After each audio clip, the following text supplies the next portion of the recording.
அன்புக்கினிய அருமை சகோதரர்களே சகோதரிகளே, இந்த நோன்பு மனித உள்ளங்களுக்கு ஏற்படுத்தக்கூடிய மாற்றங்கள் நம்முடைய இந்த ஒன்றுகூடலின் இறுதி தலைப்பாக தேர்ந்தெடுக்கப்பட்டிருக்கிறது. இந்த நோன்பினுடைய நோக்கம் அதுவாகத்தான் இருக்கிறது. இந்த நோன்பு கடமையாக்கப்பட்டதன் நோக்கத்தை பற்றி அல்லாஹ் தஆலா 2வது அத்தியாயத்தினுடைய 183வது வசனத்திலே சொல்லி காட்டும்போது, லஅல்லக்கும் தத்தகூன் யா அய்யுஹல்லதீன ஆமனூ குத்திப அலைக்குமுஸ் ஸியாமு கமா குத்திப அலல்லதீன மின் கபிலிக்கும். இது நோன்பு வந்தால் எல்லாருக்கும் பாடம். அந்த வசனத்தில் இறுதியில் உங்களுக்கு நோன்பு விதியாக்கப்பட்டுள்ளது, முன்னால் இருந்தவர்களுக்கு விதியாக்கப்பட்டுள்ளதை போன்று அது எல்லாருக்குமே பாடம். அந்த இறுதி துண்டு அந்த நோன்பினுடைய நோக்கம். லஅல்லக்கும் தத்தகூன், நீங்கள் இறையச்சம் உள்ளவர்களாக ஆகலாம் என்பதற்காக. அந்த தக்குவா தான் நம்முடைய உள்ளத்தை மாற்றி அமைக்கக்கூடியது. இந்த பிரச்சார மேடைகள் என்று ஏறினுடனே ஒரு சிலர் நோன்பை பற்றி சொல்லும்போது ஏழைகளின் பசியை உணர்வதற்காக அல்லாஹ் நமக்கு நோன்பை விதியாக்கியிருக்கிறான்பாங்க. அப்படி என்றால் பணக்காரனுக்கு மட்டும்தான் நோன்பு கடமையாக இருக்கும். பசியை உணர்றதுக்காக மட்டும் அப்படி என்று சொல்ல இயலாது. ஏனென்றால் பட்டினி இல்லை, தியாகம். நோன்பு பட்டினி இல்லை. பட்டினி என்கிறது எப்படா கிடைக்கும் தின்றதுக்கண்டு காத்துக்கிருக்கிறது தான் பட்டினி. ஆனால் நோன்பு அப்படி இல்லை, கிடைக்கும் தின்ன மாட்டோம், அது தியாகம். பட்டினி படுக்கிறவன் கிடைச்சா தின்றுவான், நோன்பாளியாக இருக்கிறவன் கிடைச்சாலும் தின்ன மாட்டான். நேரம் இருக்குது, எல்லாம் இருக்கும், யாருமே காண மாட்டாங்க. உது செய்யும்போது கூட நாசிக்கு தண்ணி செலுத்துகிறோம், உள்ளே போய்த்திடக்கூடாது, வாய் கொப்பளிக்கணும், விழுங்கிடக்கூடாது, அப்படி என்று கவனமாக இருந்து தியாகம் செய்கிறது தான் நோன்பு. அப்போ நோன்புட நோக்கம் பசியை உணர்றது அப்படி என்று நம்ம சொல்கிறது தப்பு. அப்படி அல்லாஹ் என்ன சொல்கிறான் அதை தான் நம்ம சொல்லணும். அல்லாஹ் என்ன சொல்கிறான்னா லஅல்லக்கும் தத்தகூன், நீங்கள் இறை அச்சமுள்ளவர்களாக ஆகலாம் என்பதற்காக இந்த நோன்பு விதியாக்கப்பட்டுள்ளது அப்படி என்று அல்லாஹ் சுப்ஹானஹு வ தஆலா சொல்லி காட்டுறான். அப்போ இந்த இறை அச்சம், அந்த அல்லாஹ்வோட அச்சம், தக்வா. அப்போ நபிகள் நாயகம் ஸல்லல்லாஹு அலைஹி வஸல்லம் அவங்களும் சொல்லுவாங்க, தக்வா ஹாஹுனா தக்வா ஹாஹுனாண்டாங்க. இறை அச்சம் இங்கே இருக்குது, இங்கே இருக்குன்னு உள்ளத்தை என்ன செய்கிறாங்க, தொட்டு காட்டுறாங்க. அந்த உள்ளம் அந்த இறை அச்சத்தினால் ஒரு மாறுதல் அடையும். எப்பேற்பட்ட மனிதனையும் மாற்றி போடக்கூடிய ஒரே ஒரு விஷயம் தக்வா மட்டும்தான். நம்ம வரலாறுகளை பார்க்குறோம், சஹாபாக்களுடைய தியாகங்களை பார்க்குறோம். எப்படி வந்தவங்க, எங்கே முஹம்மது அவரை வெட்டணும் அப்படின்ட்டு வந்தவங்கள்லாம் பெருமானா ஸல்லல்லாஹு அலைஹி வஸல்லம் அவர்களுக்கு கேடயமாக நின்று எவரும் கை வைக்க முடியாது அப்படின்னு பாதுகாப்பாக நின்றுக்கிட்டாங்க. அப்போ அந்த மனசு ஒரு செகண்டில் மாறி போகுது. அல்லாஹ்வுடைய தூதரை கொல்லணும்னு வந்தவங்க அல்லாஹ்வுடைய தூதருக்காக உயிரை கொடுக்க தயாராகிறாங்க. இந்த மார்க்கம்தான் உலகத்திலேயே வெறுப்பானது அப்படி என்றுக்கிட்டு வந்தவங்க இந்த இஸ்லாம் தான் உலகத்திலேயே சிறப்பானது அப்படின்னு மாறுறாங்க. அப்படியே மாறுது. அப்போ இந்த மாற்றம் அந்த உள்ளத்தில் ஏற்படுது. அதை கொண்டு வர்றது தக்வா. அந்த தக்வாவை கொண்டு வர்றது நோன்பு. இந்த தக்வா எவ்வளோ பெரிய ஒரு விஷயம் தெரியுமா? சூரா ஆல இம்ரானினுடைய 133வது வசனத்தில் அல்லாஹ் சுப்ஹானஹு வ தஆலா சொல்கிறான், வஸாரிஉ இலா மக்ஃபிரத்தி மின் ரப்பிக்கும் வ ஜன்னா. அல்லாஹ்வுடைய மன்னிப்பின் பக்கமும் சொர்க்கத்தின் பக்கமும் நீங்கள் விரைந்து முன்னேறுங்க. அல்லாஹ்வுடைய மன்னிப்பின் பக்கமும் சொர்க்கத்தின் பக்கமும் நீங்கள் விரைந்து முன்னேறுங்க. அல்லாஹ் ஸமாவாத்து வல் அர்த், அந்த சொர்க்கம் என்பது வானங்கள் பூமி அளவு விசாலமானது. சாதாரணமாக நம்ம பார்க்குற அளவுக்கெல்லாம் கிடையாது. வானங்கள் பூமி அளவுக்கு விசாலம் உள்ளது தான் அந்த சொர்க்கம். இவ்வளோ பிரம்மாண்டமானது. அந்த சொர்க்கத்தை பற்றி நம்ம நிறைய வசனங்களை நாங்கள் பார்த்துருக்கோம். அந்த சொர்க்கத்தில் உள்ள விசேஷம் என்னென்னா, அங்கே சாவு வராது, அங்கே மரணம் கிடையாது, வயோதிபம் இல்லை, ஒரே தோட்டத்தில் தொடர்ந்து இருக்கிறது இல்லை. வாரம் ஒரு முறை நம்முடைய அழகு மாறிக்கிட்டே இருக்கும். வாரத்தில் ஒரு தடவை ஒரு காற்று வீசும், அப்போ உங்கள் அழகு மாறிடும். அப்போ நபிகள் நாயகம் ஸல்லல்லாஹு அலைஹி வஸல்லம் சொல்கிறாங்க, சளி சிந்தாது, மலைசலம் கிடையாது, அங்கே குரோதங்கள் கிடையாது, பொறாமைகள் கிடையாது, அப்போ கஷ்டம் கிடையாது. இப்படியான ஒரு இடம் தான் அந்த சொர்க்கம். முடிவில்லாது வாழ்ந்துக்கிட்டே இருக்கிறது, நினைக்கிறது நடக்கக்கூடிய ஒரு இடம் அந்த சொர்க்கம். அப்போ அந்த சொர்க்கத்தை அப்படியே வாழ்ந்துக்கிட்டே இருக்கணும். அந்த சொர்க்கம் உங்களுக்கு கிடைக்கணுமாக இருந்தால் அல்லாஹ் தஆலா சூரா ஆல இம்ரான் 133வது வசனத்தில் சொல்லான், உஇதத்தில் முத்தகீன், அது இறையச்சம் உள்ளவர்களுக்காகத்தான் தயாரிக்கப்பட்டுள்ளதுங்கிறான். அந்த சொர்க்கம் யாருக்கு? இறையச்சம் உள்ளவர்களுக்காக தயாரிக்கப்பட்டுள்ளதுங்கிறான். இப்போ நம்ம ஆஸ்திரேலியா போகிறதுக்காக இருக்கிற ஊடுவளவு வைத்துக்கிறோம். இந்த உலகத்தில் ஒரு பகுதி அது ஆஸ்திரேலியா. நல்லா சம்பாதிக்கலாம், அவ்வளோதான். ஆனால் இங்கே மாதிரி ஷர்ட்டை கலட்டிட்டு போட்டுட்டுலாம் இங்கே இருக்க முடியாது, அது வேறு விஷயம். ஆனால் அங்கே கொஞ்சம் நல்லா சம்பாதிக்கலாம். கனடாவுக்கு போனால் நல்லா சம்பாதிக்கலாம், யூகேக்கு போனால் நல்லா இருக்கலாம். எவ்வளோ செலவழிக்கிறோம்? கோடிக்கணக்கில் ஃபெமிலியோட போகிறதுக்கு 1.5 கோடி செலவழித்து வீசா எடுத்து அங்கே போய் கஷ்டப்பட்டு அங்கே வாழ்கிறான்.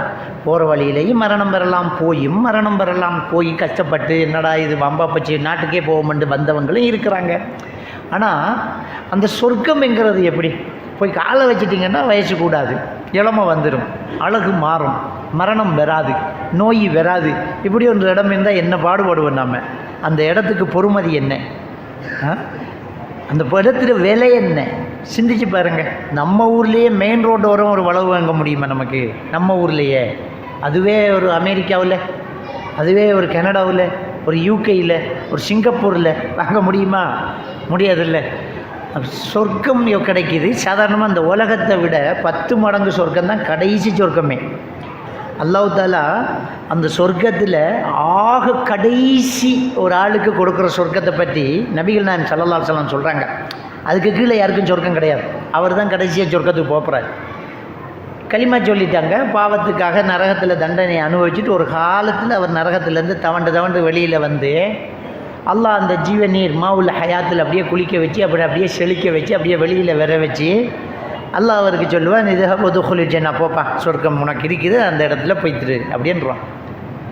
அவர் அப்படியே போய் எட்டி பார்ப்பார். வேணுமெண்டே அல்லாஹ் தஆலா அது ஹுய்யில இலஹி அன்னஹல் மலா, அந்த சொர்க்கத்தில் இடமே இல்லாத மாதிரி எல்லாம் அவருக்கு ஒரு அமைப்பை காட்டி விட்ருவான். இல்லையே, எல்லா இடமும் புக் ஆகிட்டே, ரப்பி வஜதுஹ மலா, யாழ்லா எல்லாமே ஃபுல்லாக இருக்குதே யாழ்லா அப்படின்வார். அல்லாஹ் தஆலா திரும்ப சொல்லுவான், இது ஒதுக்குலிச்சேன்னா இருக்குப்பா போ அப்படியேம்மா. திரும்பவும் அவருக்கு அப்படி தான் அல்லாஹ் காட்டுவான் வேணுமெண்டே.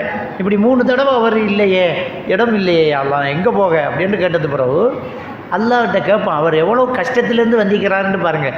நரகத்திலேருந்து வந்திக்கிறார். சொர்க்கம் கிடைக்குமான்னு அவரே நம்பியிருக்க மாட்டார். அவர் பெரிய நன்மைகள் செய்யவும் இல்லை, களிமா சொன்னது தான். வந்தவருக்கு சொர்க்கம் கிடைக்க போகுது. அந்த சொர்க்கம் எவ்வளோ பிரம்மாண்டமானது, எவ்வளவு மகத்துவம் வாய்ந்ததுங்கிறது தெரியும். அந்த சொர்க்கத்தில் உனக்கு எவ்வளோ இடம் தேவை? இந்த உலக அளவு இருந்தால் போதுமா அப்படின்னு கேட்டோன்னா அப்படியே வேறுத்து போட்டுருவான் அவன். என்னடா இப்படி வந்து நமக்கு உலக அளவுக்கு சொர்க்கம் தரங்கிறான் அல்லாஹ். போதும் ரப்பி அப்படின்னா நல்லா விட மாட்டேங்கிறான். இல்லை, லக்க மிதுலஹா உலக்க மிதுலஹா உலக்க அஷரத்தும் அன்சாலிஹா. கடைசி இந்த உலகத்தை போல் இன்னொரு மடங்கெடு 10 மடங்கு எடுத்துக்கொண்டுருவான். அந்த மனுஷன் நம்ப மாட்டேங்கிறான். அந்த மனுஷன் சொல்லுவான், யா அல்லாஹ் நான் உன்னுடைய அடிமை, நீ என்னுடைய எஜமான், கிண்டல் எல்லாம் பண்ணாத யா அல்லாஹ், சொர்க்கத்தை தாயா அல்லாஹ்.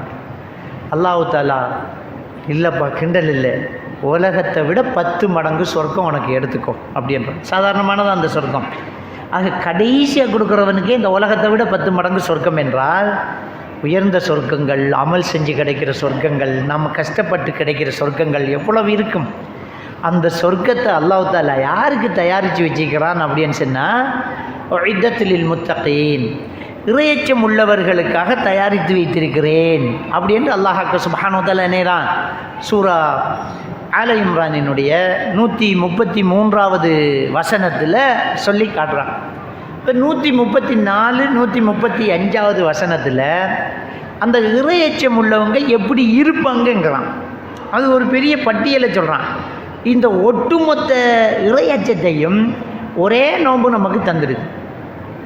இந்த ஒரு நோன்பு நமக்கு என்ன செய்யுது? தந்துடுது. நமக்கு எவ்வளவோ கடமைகள் இருக்குது. இந்த நோன்பு மாதிரி ஒரு கடமையை கண்டுபிடிக்க முடியாது, நினச்சி கூட பார்க்க முடியாது.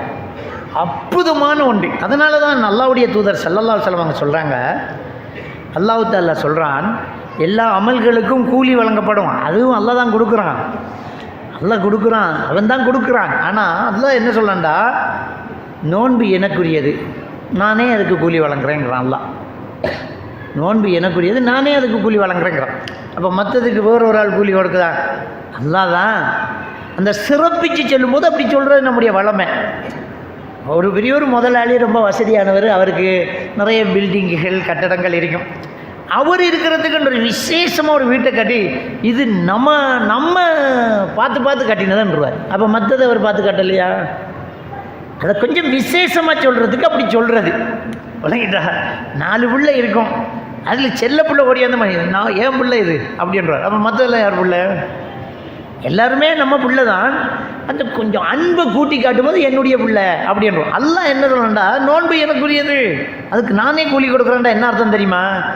அது எவ்வளோ கொடுக்குறேன்டே என்னால் சொல்ல முடியாது. நான் கொடுக்கும்போது கண்டுக்க அப்படி கொடுப்பேன். அதை சொல்லிட்டு அல்லாஹ் என்ன சொல்கிறான்னு சொன்னால், ஸல்லல்லாஹு அலைஹி வஸல்லம் அவங்க சொல்கிறாங்க, நோன்பாளியினுடைய வாயில் துர்வாடை வராமல் இருக்காது. ஏன்னா சாப்பிடாமல் இருக்கிறார் அவர். நம்ம சாப்பிடாமலே இருக்கிறோம், சுபகிலிருந்து மகரிப் வரைக்கும் சாப்பிடாம இருக்கிறோம். அப்போ கண்டிப்பாக நமக்கு ஒரு துர்வாடை வரும், கொஞ்சம் வாய் மணக்கும், அதை தவிர்க்க முடியாது. அல்லாஹ் சொல்கிறானா, ஒரு நோன்பாளியினுடைய வாயிலிருந்து வரக்கூடிய துர்வாடை கூட என்னிடத்தில் கஸ்தூரியை விட வாசமானதுங்கிறான். இது எதுக்கு சொல்கிற வார்த்தை தெரியுமா? அன்பில் சொல்கிற வார்த்தை, அன்பில் சொல்கிற வார்த்தை. நம்ம ஒரு ஒரு ஊத்தையை பிடிச்சாலே ஓடி போய் கையை கழுவாமல் அந்த கையை உடம்புல வச்சுக்க மாட்டோம். ஒரு ஊத்தையை பிடிச்சிட்டோம் அப்படின்னு சொன்னால் அந்த கையை முதல்ல கழுவணும். கழுவினத்துக்கு போகிறது தான் நம்மளோட உடம்புல ஷர்ட்டில் நம்ம திங்ஸில் அந்த கையை படுத்தோம் நம்ம. ஆனால் அந்த தகப்பனோ தாயோ சொந்த பிள்ளைக்கு டாய்லெட்டு கழுவி விடுவாங்க, ஒன்றுக்கு 2 கழுவி விடுவாங்க. மூக்கில் வாரத்தை அப்படியே எடுத்து தூக்கி வீசிட்டு எப்படி என்றுவாங்க, அருவருப்பாகவே தெரியாது. டாய்லெட்டை கழுவிட்டு சோப்பெல்லாம் போடுறதுல கழுவிட வர்றா செல்லாம் அப்படின்னு அந்த கையில் நம்ம டாய்லெட்டு கழுவிருக்கமேங்கிற எண்ணமே வராது.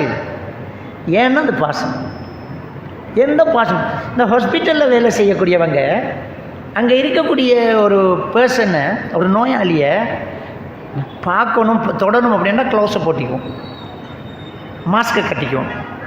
க்ளவுஸ் போட்டு மெதுவாக அப்படி எடுத்து அதை துப்புரவு பண்ணி யூரின் பட்டையை மாற்றோம்னா க்ளவுஸ் போடணும். நம்ம வாப்பாவுக்கு சுகமில்லாமல் போச்சு, நம்ம பிள்ளைக்கு சுகமில்லாமல் போச்சு, க்ளவுஸாக போடுவோம். நம்ம மாஸ்க்கு கட்டுவோம்மா, கையாலேயே எடுத்து துப்புரவு பண்ணிவிட்டு கணக்கே இல்லாமல் இருப்போம். அன்புக்கு முன்னாடி அருவருப்பு கூட அழகானது தான். அந்த அன்பு இருந்துட்டா அருவருப்பு கூட அழகானது தான்.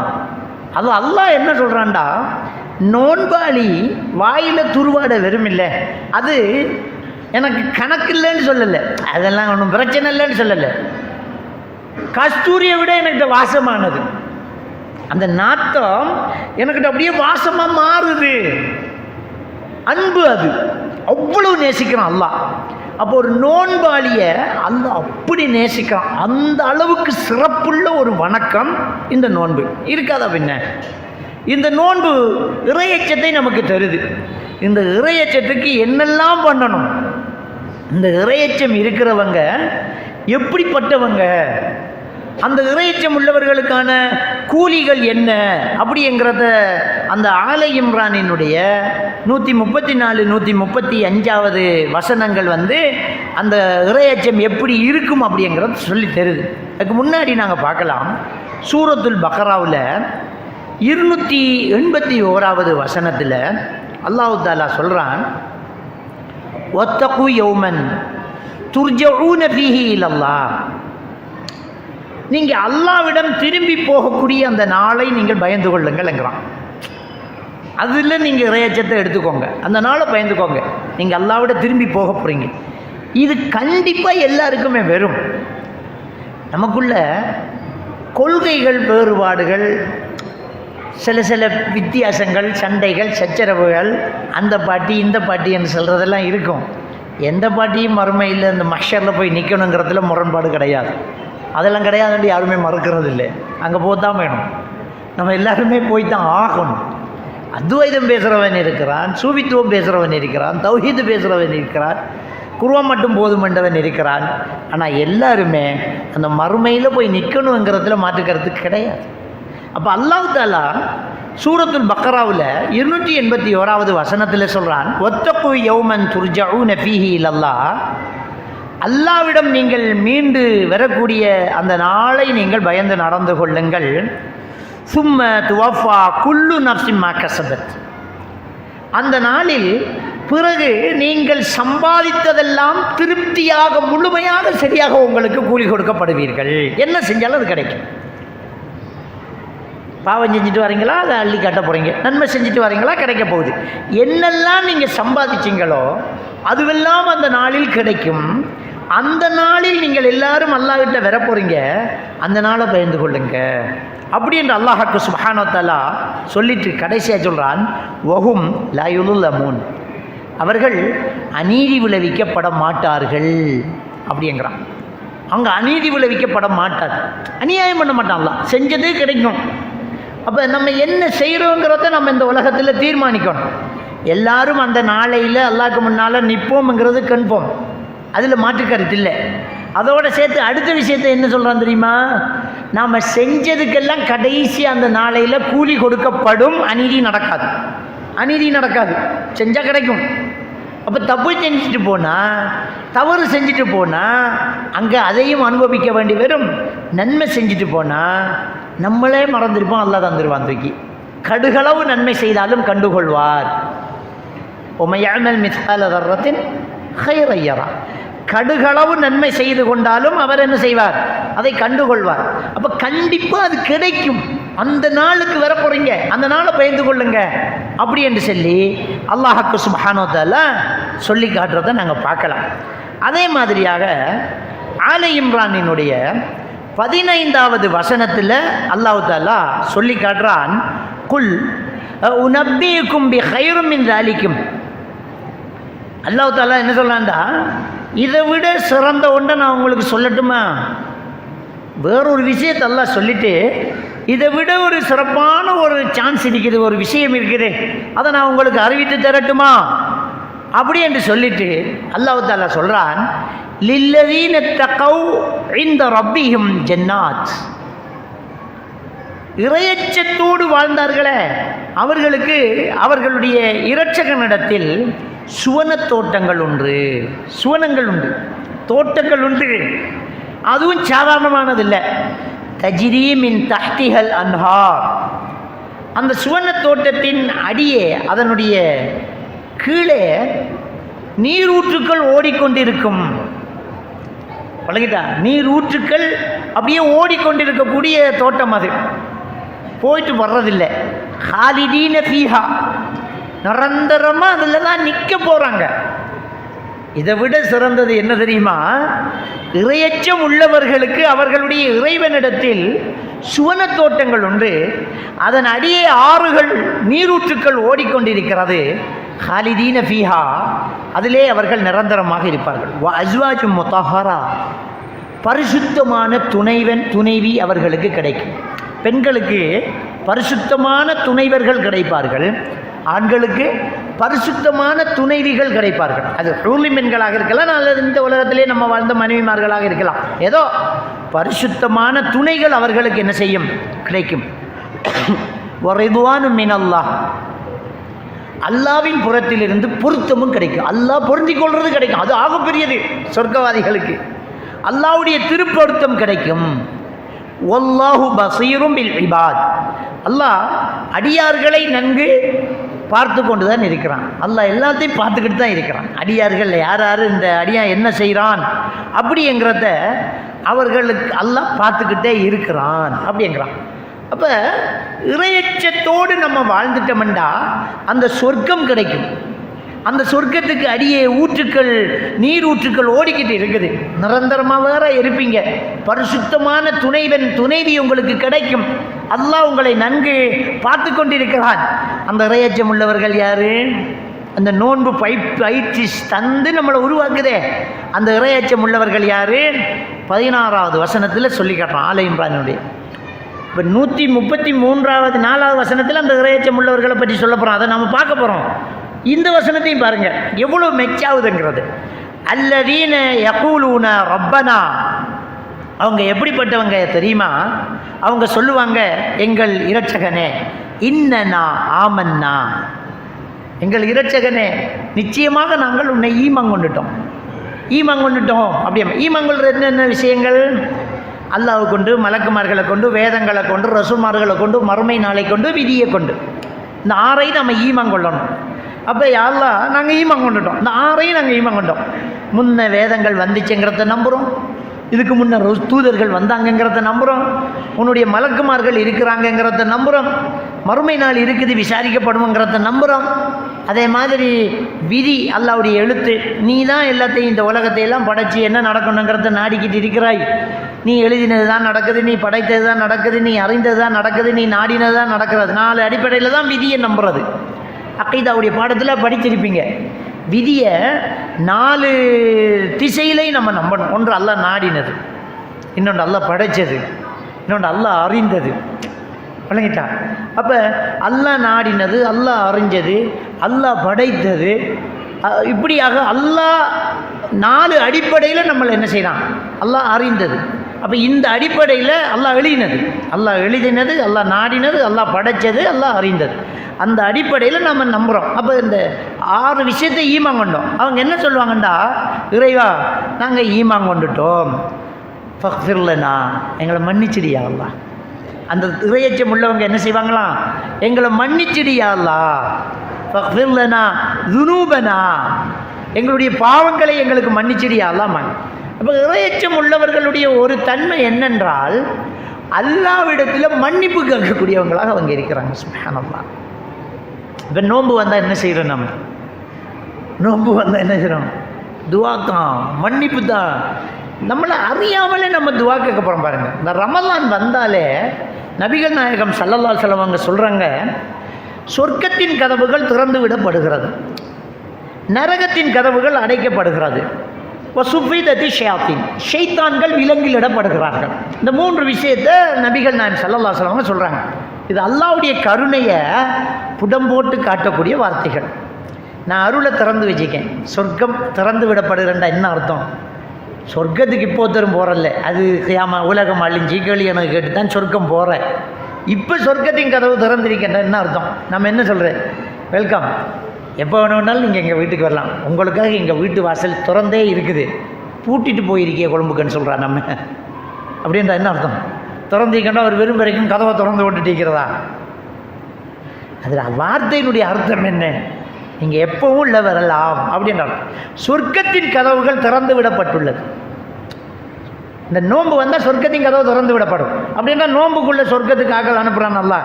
அது மறுமையில் தான் நடக்கிறது. அந்த வார்த்தை மனுஷன் பேசுகிற வார்த்தையில் தான் அல்லாஹ் நமக்கு மார்க்கத்தை சொல்கிறான். சொர்க்கத்தின் கதவு திறந்து விடப்படும் அப்படின்னா என்ன? நீங்கள் சொர்க்கத்துக்கு வரக்கூடிய வாய்ப்புகளை எடுத்துக்கோங்க, எப்போ வேணும்னாலும் சொர்க்கத்துக்குள்ளே வர தயாராகுங்க, நன்மைகளை செஞ்சுக்கோங்க. நரகத்தின் கதவு அடைக்கப்படும், அந்த பாவத்தை செஞ்சிடாதீங்க. ஷைத்தான்கள் விலங்கிலிடப்படும். ஷைத்தானை விலங்கிலிடப்படுறேன்டா நோன்பு வந்த ஒருத்தரும் சாராயம் குடிக்கக்கூடாது, அதான் விலங்கிலிட்டாச்சே. அதில் வார்த்தையினுடைய வழக்கம் என்ன தெரியுமா?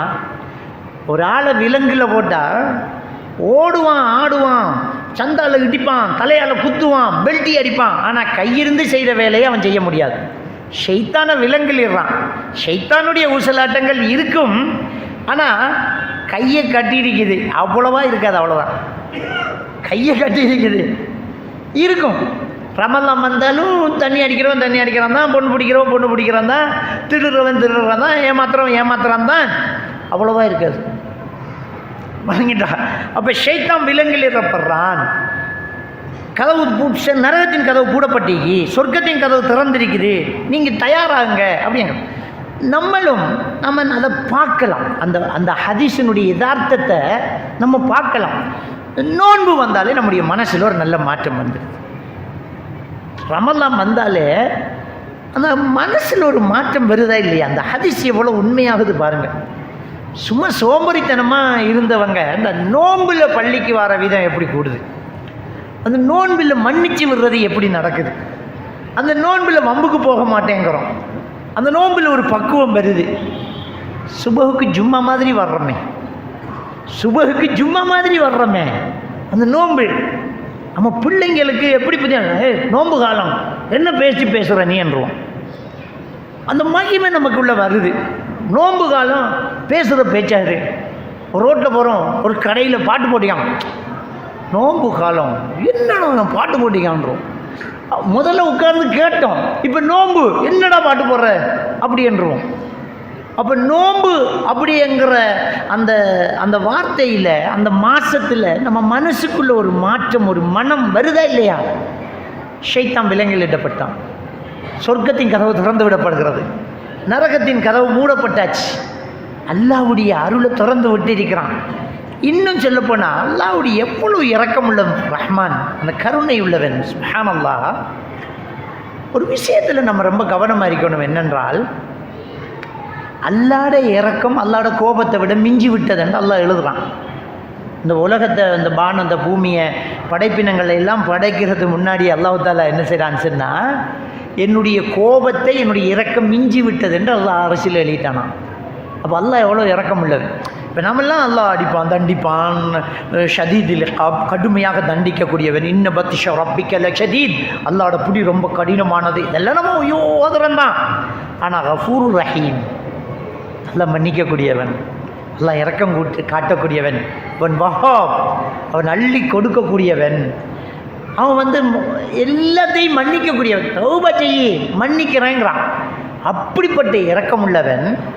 நம்ம ஒரு அடியான் சாதாரணமாக பார்க்கலாம். ஒரு அடியான் சாதாரணமாக சொர்க்கம் போகிறதுக்கான வாய்ப்பு தான் அதிகம், நரகம் போகிறதுக்கான வாய்ப்பு குறைவு. சும்மா பார்த்தாலே அப்பயும் ஒருத்தர் நரகத்துக்கு போகிறான்டா அவன் போக வேண்டியவன் தான். அதான் அல்லாஹ் தாலா இன்னல் இன்சானல் ரப்பிஹி லக்கனூதங்கிறான். நிச்சயமாக இந்த மனிதன் நன்றி கட்டவனா, அல்லாவுக்கு நன்றி கட்டவனா. இவ்வளவு வாய்ப்பு கிடைச்சி நீ போக மாட்டேங்கிறீன். இப்போ ஒரு நல்ல ஒரு பொஸ்ஸிக்கிட்ட இருந்து ஒருத்தர் நின்றுட்டா, என்னடா நின்றுட்டியா, அந்த ஆளுக்கிட்ட உனக்கு வேலை செய்யணாட்டி நீ எங்கடா வேலையை போடுற கேட்போமா இல்லையா? நல்லொரு பொஸ்ஸிக்கிட்ட நல்லொரு கஃபீல் கிடைச்சி, நல்லொரு முதலாளி கிடைச்சி, அந்த மனிதன் பச்சை மண் சம்பளான்ட்டு பார்க்க மாட்டான். பிரச்சனைன்ட்டு வந்தால் லட்சக்கணக்கில் கொடுக்குறவன். என்னடா உனக்கு குறை வச்சான், அவர்கிட்ட உனக்கு வேலை செய்ய இயலாட்டி எல்லாம் மனுஷன நீ எங்கடா பிழைக்க போகிற, நீ உருப்படவே மாட்டோம் நம்ம சொல்லுவோமா இல்லையா? அல்லாஹ் எப்படிப்பட்டவன் தெரியுமா? அல்லாஹ் எவ்வளோ இரக்கம் உள்ளவன் தெரியுமா? ஒன்றும் இல்லை. அல்லாஹ் குர்ஆன்லயே சொல்லலாம், இன்னல் ஹசனாத்தி யுதிஹிபின செய்யாது. ஒரு நன்மை செய்தால் நன்மையும் தர்றான் அல்லாஹ், பாவத்தையும் அழிச்சு விட்றான். நன்மை செஞ்சால் பாவம் அழியுது. சொர்க்கத்துக்கு போகிறதுக்காக ஒரு நீங்கள் குர்ஆன் ஓதுறீங்க, குர்ஆன் நன்மை மட்டும் இல்லை, ஏற்கனவே செஞ்ச பாவத்தை பிடிச்சி அழிச்சு விட்றான் அல்லாஹ்.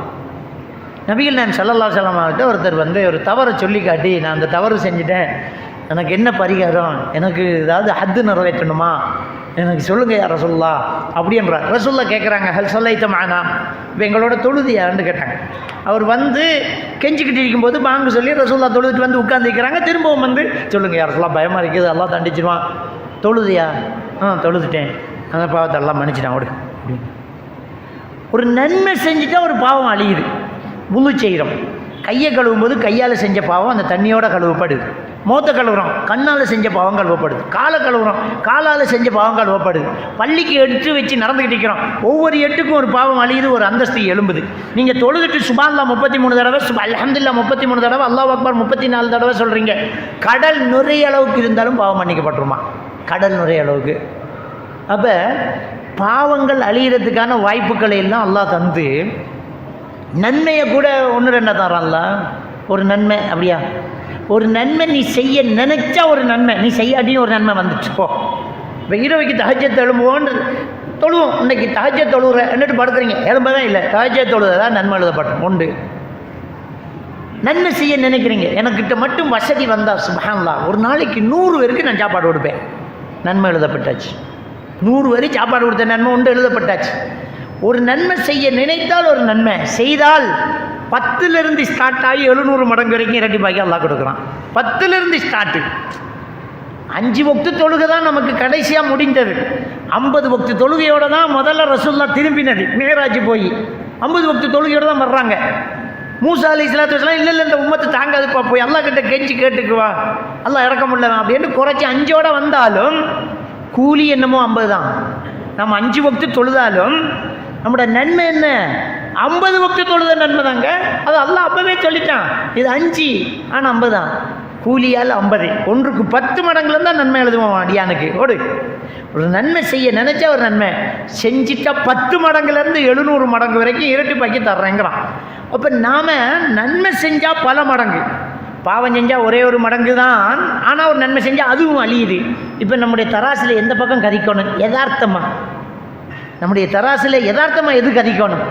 நன்மை தானே கதிக்கணும். ஏன்னா பாவத்துக்கு 1, நன்மைக்கு 10, 10லேருந்து 700, இன்னும் 10, 100, 500, 600, 700 நம்முடைய ஈமான பொறுத்து கூட இருக்கும். அதையும் விட அல்லாஹ் நாடினா கூட்டுவான். அப்போ நன்மை செய்கிறது அப்படியே கூட்டிக்கிட்டு போகுது. பாவம் செய்யும்போது அது ஒன்று தான் இருக்கும். அந்த ஒன்று இங்கே குறைய போகுது. ஏன்னா இங்கே நன்மை ஒன்று எழுதக்கூட இங்கே ஒன்று அழியுது, இங்கே உது செய்கிற இங்கே அழியுது, இந்த திக்கர் செய்கிற அழியுது, தர்மம் செய்கிற அழியுது, பிள்ளை குட்டிகளோட இறக்கம் காட்டுற அழியுது. அது கூட நன்மை தான். இப்போ நன்மை செய்யறா உது செஞ்சுட்டு முசல்லாவில் இருக்கிறவன்னு மட்டும் சொல்லாதீங்க. தபஸ்ஸுமு கஃபி வஜ்ஹி அஹீக சதகத்துன் லக. ரோட்டில் போகும்போது ஒருத்தர் முன்னுக்கு வராரு, ஒரு புன்னகை, உனக்கு நன்மை எழுதப்படுது. சுப்ஹானல்லாஹ். ஒரு புன்னகைக்கு நன்மை. உன் மனைவியின் வாயில் ஒரு கவள உணவை ஊட்டிவிடு, அது கூட தர்மம் என்று ஸல்லல்லாஹு அலைஹி வஸல்லம் அவர்கள் சொன்னார்களே. பொண்டாட்டிக்கு ஊட்டி விடுறது நம்ம குடும்ப பாசத்துக்கு தான். அதுக்கு அல்லாஹ் நன்மையை தரான். பொண்டாட்டியோட நல்லா நடக்கிற நீ நன்மை, பிள்ளைகளோட நல்லா இருக்கிற நன்மை, குடும்பத்தை நல்லா பார்த்துக்கிற நன்மை, ரோட்டில் வரவன்ட்ட நல்லா சலான் சொல்லிட்ட நன்மை, முன்னுக்கு வந்தாலா பார்த்து சிரிச்சிட்ட நீ நன்மை, ஒரு பறவைக்கு சாப்பாடு கொடுத்துட்ட நன்மை, நீ வீட்டில் வளர்க்குற மீனுக்கு நீ தீன் போட்ட நன்மை. எப்படியெல்லாம் அல்லாஹ் நன்மையை தரான். அப்போ நன்மைகள் கூடுது, பாவங்கள் அழியுது, குறையுது. இது மட்டுமில்லை அல்லாஹ்வோட கருணை, இது மட்டுமில்லை அல்லாஹ்வோட கருணை. இடையில ஒரு மாதத்தை தாரான், ரமலான் மாதம். அல்ஹம்துலில்லாஹ். இன்னொரு 10-12 நாள் கிடைக்க போது நான் இருக்க போகிறனோ நீங்கள் இருக்க போகிறீங்களோ தெரியல. நம்ம அல்லாஹ்கிட்ட துவா கேட்கணும் அந்த மாதத்தை அடைகிறதுக்கு. இந்த மாதம் பெறப்போகுது. அந்த மாதத்தில் கிடைக்கிற பாக்கியம், அதில் தார நன்மை அல்லாஹ் பல மடங்காக இரட்டிப்பாக்கி அல்லாஹ் கொடுக்குறான். செய்ய செய்ய பலதாக கொடுக்குறான், அள்ளி கொடுக்குறான். அதில் அவ்வளோ பெரிய பாக்கியத்தை வச்சிருக்கிறான். அது மட்டும் இல்லை, அந்த மாதத்தில் ஒரு இரவு வேற இருக்குது. அது லைலத்துல் கத்ர் இரவாங்கிறாங்க. கடைசி 10 ஒற்றை இரவில் எதிர்வாருங்கன்னு ரசூலுல்லாஹி ஸல்லல்லாஹு அலைஹி வஸல்லம் சொல்கிறாங்க. அல்லாஹ் குர்ஆனில் சொல்லலாம், லைலத்துல் கத்ர் கைரு மின் அல்ஃபி ஷஹர். 1000 மாதங்களை விட சிறந்தது ஒரு இரவு. இரவு பாதி நாள், இரவு பாதி நாள். அதில் சிறப்பு 1000 மாதத்தை விட அதிகம், 1000 மாதத்தை விட அதிகம். நம்ம உசுரோடு இருந்தாலே 1000 மாதம் அமல் செய்வோமான்றது தெரியாது நம்மளோட ஆயுசுக்கு, வழங்கிட்டா. ஆனால் ஒரே ஒரு இரவு நம்ம செய்த அமலில் கூலி மட்டும் எப்படி பல மடங்காக வருது தெரியுமா? 1, 10, 200, 300, 700, 800 எல்லாம் கிடையாது. 1000 மாதத்துக்கு சமன், அதை விட்டு அதிகம்தான். அதுக்கு உள்ளே இல்லை, மேலே தான். கைரும் மின் அல்ஃபி ஷஹர், அதை விட மட்ட 1000ன்னு சொல்லல அல்லாஹ், அதுக்கு மேலே. அது எத்தனை ஆயிரம் வருதுன்னு தெரியல. ஆனால் மினிமம் 1000 மாதம், மினிமம் 1000. இப்படி நன்மையை தரக்கூடிய இந்த ரமலான் ஆயுசில் ஒரு தடவை வந்தாலே சொர்க்கம் போகிறதுக்கு முடியும். எத்தனை ரமலானை சந்திச்சிருப்பேன் நம்ம லைஃப்லேயே. ஒரு ரமலான் காணும் நம்மளை சொர்க்கத்துக்கு கிளப்பி விட்டுரும், நம்மளோட பாவத்தை அழிச்சு விட்டுரும். ஆனால் எவ்வளவு மாதத்தை நம்ம சந்திக்கிறோம், எத்தனை வருஷம் நம்ம மாதம் அடைகிறோம். அவ்வளோ பெரிய சான்ஸ் அல்லாஹ் தாரான்.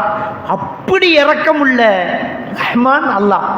அந்த அல்லாஹ் கிட்ட இருந்து சொர்க்கம் வாங்க தெரியாட்டி என்ன கேவலம். இந்த அல்லாஹ்க்கு அடியானா இருந்துக்கிட்டு இந்த சான்ஸையும் பயன்படுத்த இயலாட்டி என்ன மனுஷன்? அப்போ இன்னல் இன்சானில் ரப்பி இலக்கணர், நரகத்து போகிறவன் பாவி தானே, அவன் துரோகி தானே, நன்றி கெட்டவன் தானே. இது பயன்படுத்த தெரியாதா? இப்படி எல்லாம் மன்னிக்கிறாங்கிற மன்னிப்பு கேட்க தெரியும். கையேந்திட்டு போவோம், உனக்கு என்ன இப்போ? அப்போ இந்த ரமலான் மாதம் வந்துட்டு அதை நம்ம எதிர்நோக்கிட்டு இருக்கிறோம், எப்படி பயன்படுத்தலாம் சிந்திச்சு பாருங்கள்.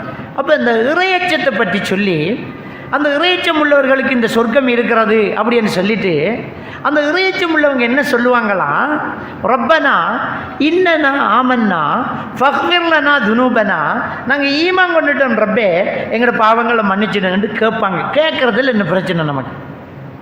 என்னப்பா வார்த்தை ஒன்று போகுது இல்லை, என்ன ஒன்று கஷ்டம் வந்துருப்போம், வேறு திருமா காலு கைக்க பிடிச்சிருமா, உன் தலையை அப்படியே விட்டுக்குமா? ஒன்றுமில்லையே, ஒரு வார்த்தைகள் ரப்பனா ஆமன்னா ஃபக்ஃபிர்லனா துனூபனா அப்படி கேட்பாங்க. ஒகீனா அலாபன்னார், அல்லாஹ் நரக வேதனையிலிருந்து எங்களை காப்பாற்றிடியா அல்லாஹ் என்று கேட்பாங்க. இறையச்சம் உள்ளவங்க பாவங்களை மன்னிச்சிடு, நரகத்திலிருந்து காப்பாற்றிடு அப்படி என்று கேட்பாங்க. அந்த இறையச்சம் உள்ளவங்க எப்படி இருப்பாங்க? 17வது வசனத்தில் சொல்கிறான். ஆல இம்ரான் 17வது வசனத்தில் சொல்கிறான், அஸ்ஸாபிரீன், பொறுமையாளர்களாக அவர்கள் இருப்பார்கள். இறையச்சம் உள்ளவங்க தக்குவசாலி எப்படி இருப்பாங்க? பொறுமை அவங்கள்ட்ட இருக்கும் இல்லையா? இந்த நோன்பு முதல்ல அதுதானே சொல்லித் தருது. பொறுமை, பசிக்கும் பொறுமை, தண்ணி விடாய்க்கும் பொறுமை, கோபம் வெறும் பொறுமை, ஆசை வெறும் பொறுமை இருக்குதா இல்லையா? பொறுமை வருதா இல்லையா? அப்போ இந்த இறையச்சம் அல்லக்கும் தத்தக்கும், இந்த நோன்பு உங்களை இறையச்சம் உள்ளவர்களாக ஆக்கலாம் என்பதற்கு தான் கடமையாக்கப்பட்டுள்ளது என்று அல்லாஹ் சொல்கிறானே. ஆக்குதா இல்லையா? நம்மளுக்கு பொறுமையை பயிற்சி ஆக்குதா இல்லையா? அவங்க எப்படிப்பட்டவங்க? அஸ்ஸாபிரீன், அவங்க பொறுமையாளர்களாக இருப்பார்கள். அந்த இறையச்சம் உள்ளவங்கள்ட்ட பொறுமை வரும். அப்போ பொறுமை வருது, கோபத்தை கொப்பளிக்க மாட்டாங்க, தன்னை கண்ட்ரோல் பண்ணிக்குவாங்க, நிதானம் தவற மாட்டாங்க, பொறுமை அவங்கள்ட்ட இருக்கும். இது அத்தனையுமே அது பயிற்சி தருது. சொந்த மனைவி தான் இருப்பா, ஆசையும் இருக்கும், ஆனால் பொறுமையாக இருப்பாங்க. அப்போ இந்த பொறுமை அடுத்த மனைவியில் வருமா? சொந்த மனைவியே தொட்டு பார்க்காதவன் இன்னொரு பெண்ணை எடுத்து பார்ப்பானா? வீட்டில் இருக்கிற ஹலாலான சொந்த சாப்பாடையே திங்காதவன் அடுத்தவன் சொத்துக்கு ஆசைப்படுவானா? அடுத்தவனை சுரண்டுவானா? இல்லை. அப்போ அவர் பொறுமை வந்துடுவான். அஸ்ஸாபிரீன், அவர் பொறுமையாளியாக இருப்பார். ஒஸ்ஸாதிகீன், உண்மையாளர்களாக அவங்க இருப்பாங்க. நோன்பு வந்தாலே பொய் சொல்ல மாட்டேங்கிறோம். சும்மாவே விட்டு அடிச்சுக்கிட்டு ஆகுன்னு போகிற நமக்கு இந்த நோன்பு வந்தோன்னு நோன்பை வச்சுக்கிட்டு வாயில் பொய் பேசக்கூடாது, உண்மையை தான் பேசணும். வியாபாரிகள் நேர்மையாக இருந்துருவாங்க. அது நாங்கள் எவ்வளோ கெடுத்தோம் உங்களுக்கு தேவையில்லை, 2000 ரூபா கடைசி விலை அப்படின்னா. முதல்ல அப்படி இல்லை, 980 ரூபாய்க்கு வேணும் வாப்பா, 2000 ரூபாய்க்கு ஆரம்பம், 1000 ரூபாய்க்கு ஆரம்பிடுவான், 20 ரூபா தான் லாபம்பான், 200 ரூபா வச்சுருப்பான். அந்த பொய் வந்துடும். நோன்பு வரும்போது பயம் வந்துடும். அஸ்ஸாதிகீன், அவனை இந்த நோன்பு அப்படியே பய காட்டும். அப்போ உரையச்சம் உள்ளவர்களை இந்த நோன்பு உருவாக்குது. அந்த நோன்பு உருவாக்கினவர்கள் எப்போவுமே பொறுமையாளர்கள், எப்போவுமே உண்மையாளர்கள், பொய் பேச மாட்டாங்க, உண்மையாளர்கள், வாக்கு மீற மாட்டாங்க, சொன்ன வார்த்தையை காப்பாற்றுவாங்க. ஈமான் கொண்டுட்டோம், அல்லாஹ்கிட்ட வாக்கு கொடுத்துட்டோம், சரியாத்தான் இருப்பாங்க. அஸ்ஸாபிரி வஸ்ஸாதிகீன். அடுத்தது என்ன?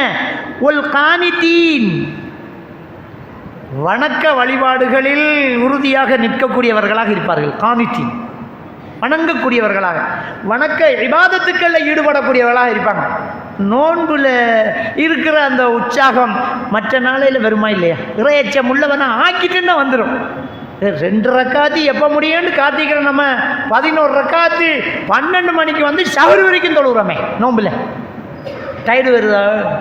என்ன மௌலவி, நேற்று கொஞ்சம் நல்லா நீட்டி தொழுதிங்கண்டே கொஞ்சம் ஷோர்ட்டாக்கிட்டு நீட்டுக்க, இன்னும் கொஞ்சம் நிற்கணும், நல்லா நிற்கணும். இந்த பள்ளியை விட அந்த பள்ளியில் அந்த மாதிரி கராத் கொஞ்சம் உள்ளச்சம் இருக்குது, அங்கே போய்த்துருவோம். தேடுறான், தேத்தனிக்கு ஓடலை, கஞ்சிக்கு ஓடலை, தொழுகைக்காக ஓடுறோம். நல்லா நின்று வணங்குறோம், அழ பார்க்குறோம், துவா கேட்குறோம். ருக்குவை கொஞ்சம் நீட்டும் போது சந்தோஷம், கிடந்ததெல்லாம் துவா கேட்போம். ருக்குவில் நம்ம கேட்டுக்குவோம், அல்லாஹ்வை இன்னும் திக்ர் செய்வோம். வருதா இல்லையா? அப்போ அந்த இறையச்சம் உள்ளவர்களுடைய தன்மையை இந்த ஆல இம்ரானினுடைய 14வது வசனம், கானிதீன் ஒல் கானிதீன், வணக்கத்தில் ஈடுபடக்கூடியவர்களாக அவர்கள் இருப்பார்கள். அடுத்தது என்ன? ஒல் முன்ஃபிகீன், அவர்கள் எப்படிப்பட்டவர்கள்? தர்மம் செய்யக்கூடியவர்களாக இருப்பார்கள், அள்ளி கொடுக்கக்கூடியவர்களாக இருப்பார்கள், செலவு செய்யக்கூடியவர்களாக இருப்பார்கள். சக்காத்தை கொடுப்பாங்க, சதக்காவை கொடுப்பாங்க, வீட்டை கவனிப்பாங்க, மனைவி மக்களுக்கு கொடுப்பாங்க. அப்போ அந்த கஞ்சத்தனம் இருக்காது, அல்லாவுக்காக வேண்டி கையை விரித்து தர்மம் செய்யக்கூடியவர்களாக இருப்பாங்க. அது இந்த நோன்பு காட்டுது. நோன்பில் ஒருத்தருக்கு கறியை வண்டி கொடுக்கறது, நோன்பில் ஒரு ஈச்சம்பழத்தை கொடுக்கறது, நோன்பில் ஒரு இஃப்தார் ஏற்பாடு செய்கிறது, நோன்பில் ஒரு பள்ளிக்கு காணிக்க போகிறது, நோன்பில் ஒரு ஏழைக்கு உதவி செய்யணுங்கிறது, நோன்பில் ஏதாவது தர்மம் செய்யணுங்கிறது, நோன்பில் பள்ளிக்கு மதரசாக்கு கொடுக்கறது, இவ்வளோ மகிழ்ச்சியான செய்தியாக நம்மக்கிட்ட கொண்டு வர்றோம். உண்மையிலே அந்த சுகம், அந்த சுவை வேறு எங்கேயுமே இருக்காது. இயல்பில் மனிதன் பணத்தின் மீது பற்று கொண்டவன். அதனால தான் ஒரு ரூபாய்க்கு 1.5 மணி நேரமாக சண்டை பிடிச்சி நிற்கிறோம். காலையில் இல்லை, அதுக்கு மேலே குறைக்கணும் சார், அவ்வளோதான். இன்னும் 1 ரூபா குறைங்கம்மா, அவ்வளோதான். 1 ரூபாய்க்கு சண்டை பிடிப்பான். ஆனால் 1 லட்ச ரூபா தூக்கி கொடுத்துருவான். பணத்தில் பற்றுள்ளவன் திருப்பி கொடுக்குறான் என்றால் என்ன அர்த்தம்? அல்லாஹ்வுடைய தூதர் ஸல்லல்லாஹு அலைஹி வஸல்லம் அவங்க சொல்கிறாங்க, அஸ்ஸதகா புர்ஹானன், தர்மம் என்பது இறை விசுவாசி ஈமான் இருக்கிறது என்பதற்கான ஆதாரமாக தான்றாங்க. அஸ்ஸதகத்து புர்ஹானன், தர்மம் என்பது ஆதாரம் என்றாங்க. என்னத்துக்கு ஆதாரம்? அல்லாஹ் பயந்துட்டான்றதுக்கு ஆதாரம். ஏன்னா எதுக்கு அவன் கொடுக்கணும்? வரிகட்ட சொல்லி இன்கம் டேக்ஸால் தலை கொடுத்தானா, இல்லாட்டி சொத்தை பறிமுதல் செய்ய போகிறோம் 10% தாவண்டு கேட்டு வந்தானா, எவனாவது வந்தானா? அவனுக்கிட்ட இருக்கிறதே தெரியா, எழுதி கொடுத்து போட்டு போயிட்டே இருக்கிறோம், அள்ளி கொடுத்து போட்டு போகிறோம், இண்டியலுக்கு சரிப்பட்டு போகிறோம். யாருக்காக கொடுக்கும்? 1 ரூபாய்க்கு சண்டை பிடிச்சனாம 1000 ரூபாவை தூக்கி கொடுக்குறோம் என்றால் ஈமான் இருக்கிறது என்பதற்கு அடையாளமே இந்த தர்மம் தான். அல்லாஹ்வுடைய தூதர் ஸல்லல்லாஹு அலைஹி வஸல்லம் சொல்றார். அதை இந்த நோன்பு கொண்டாந்து வைக்கும். இந்த நோன்பு கொண்டாந்து வைக்கும். அதாவது நோன்பு தக்வா உள்ளவராக்கும். அந்த தக்வா உள்ளவர் இந்த தர்மம் செய்யக்கூடியார். அது சாதாரணமாக இந்த நோம்பில் நடக்கிறதே நம்ம பார்க்கலாம். நோன்பு இதெல்லாம் தெரியுது நமக்கு.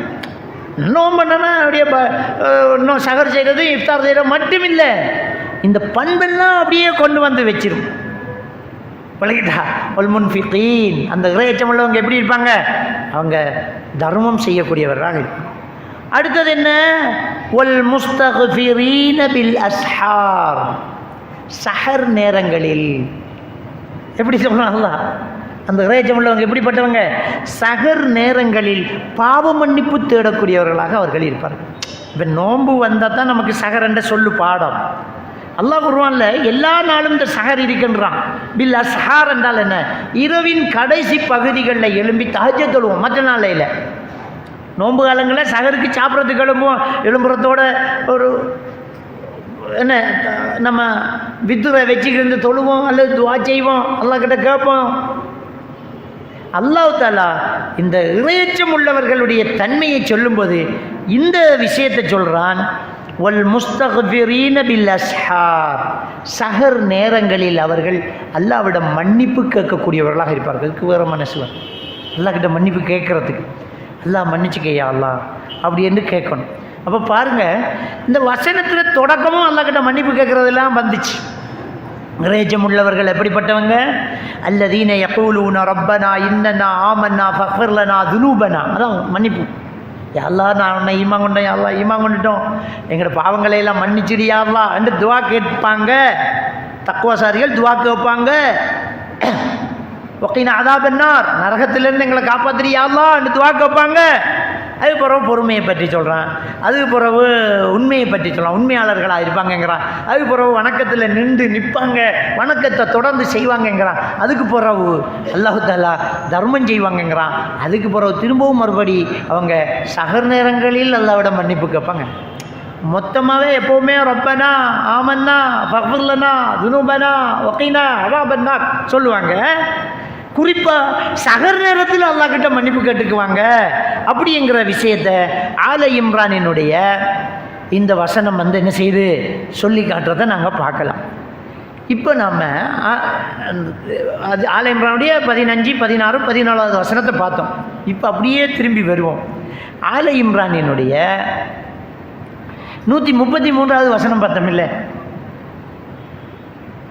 சொர்க்கம் என்பது இறையச்சம் உள்ளவர்களுக்காக தயாரிக்கப்பட்டுள்ளது அப்படின்னு.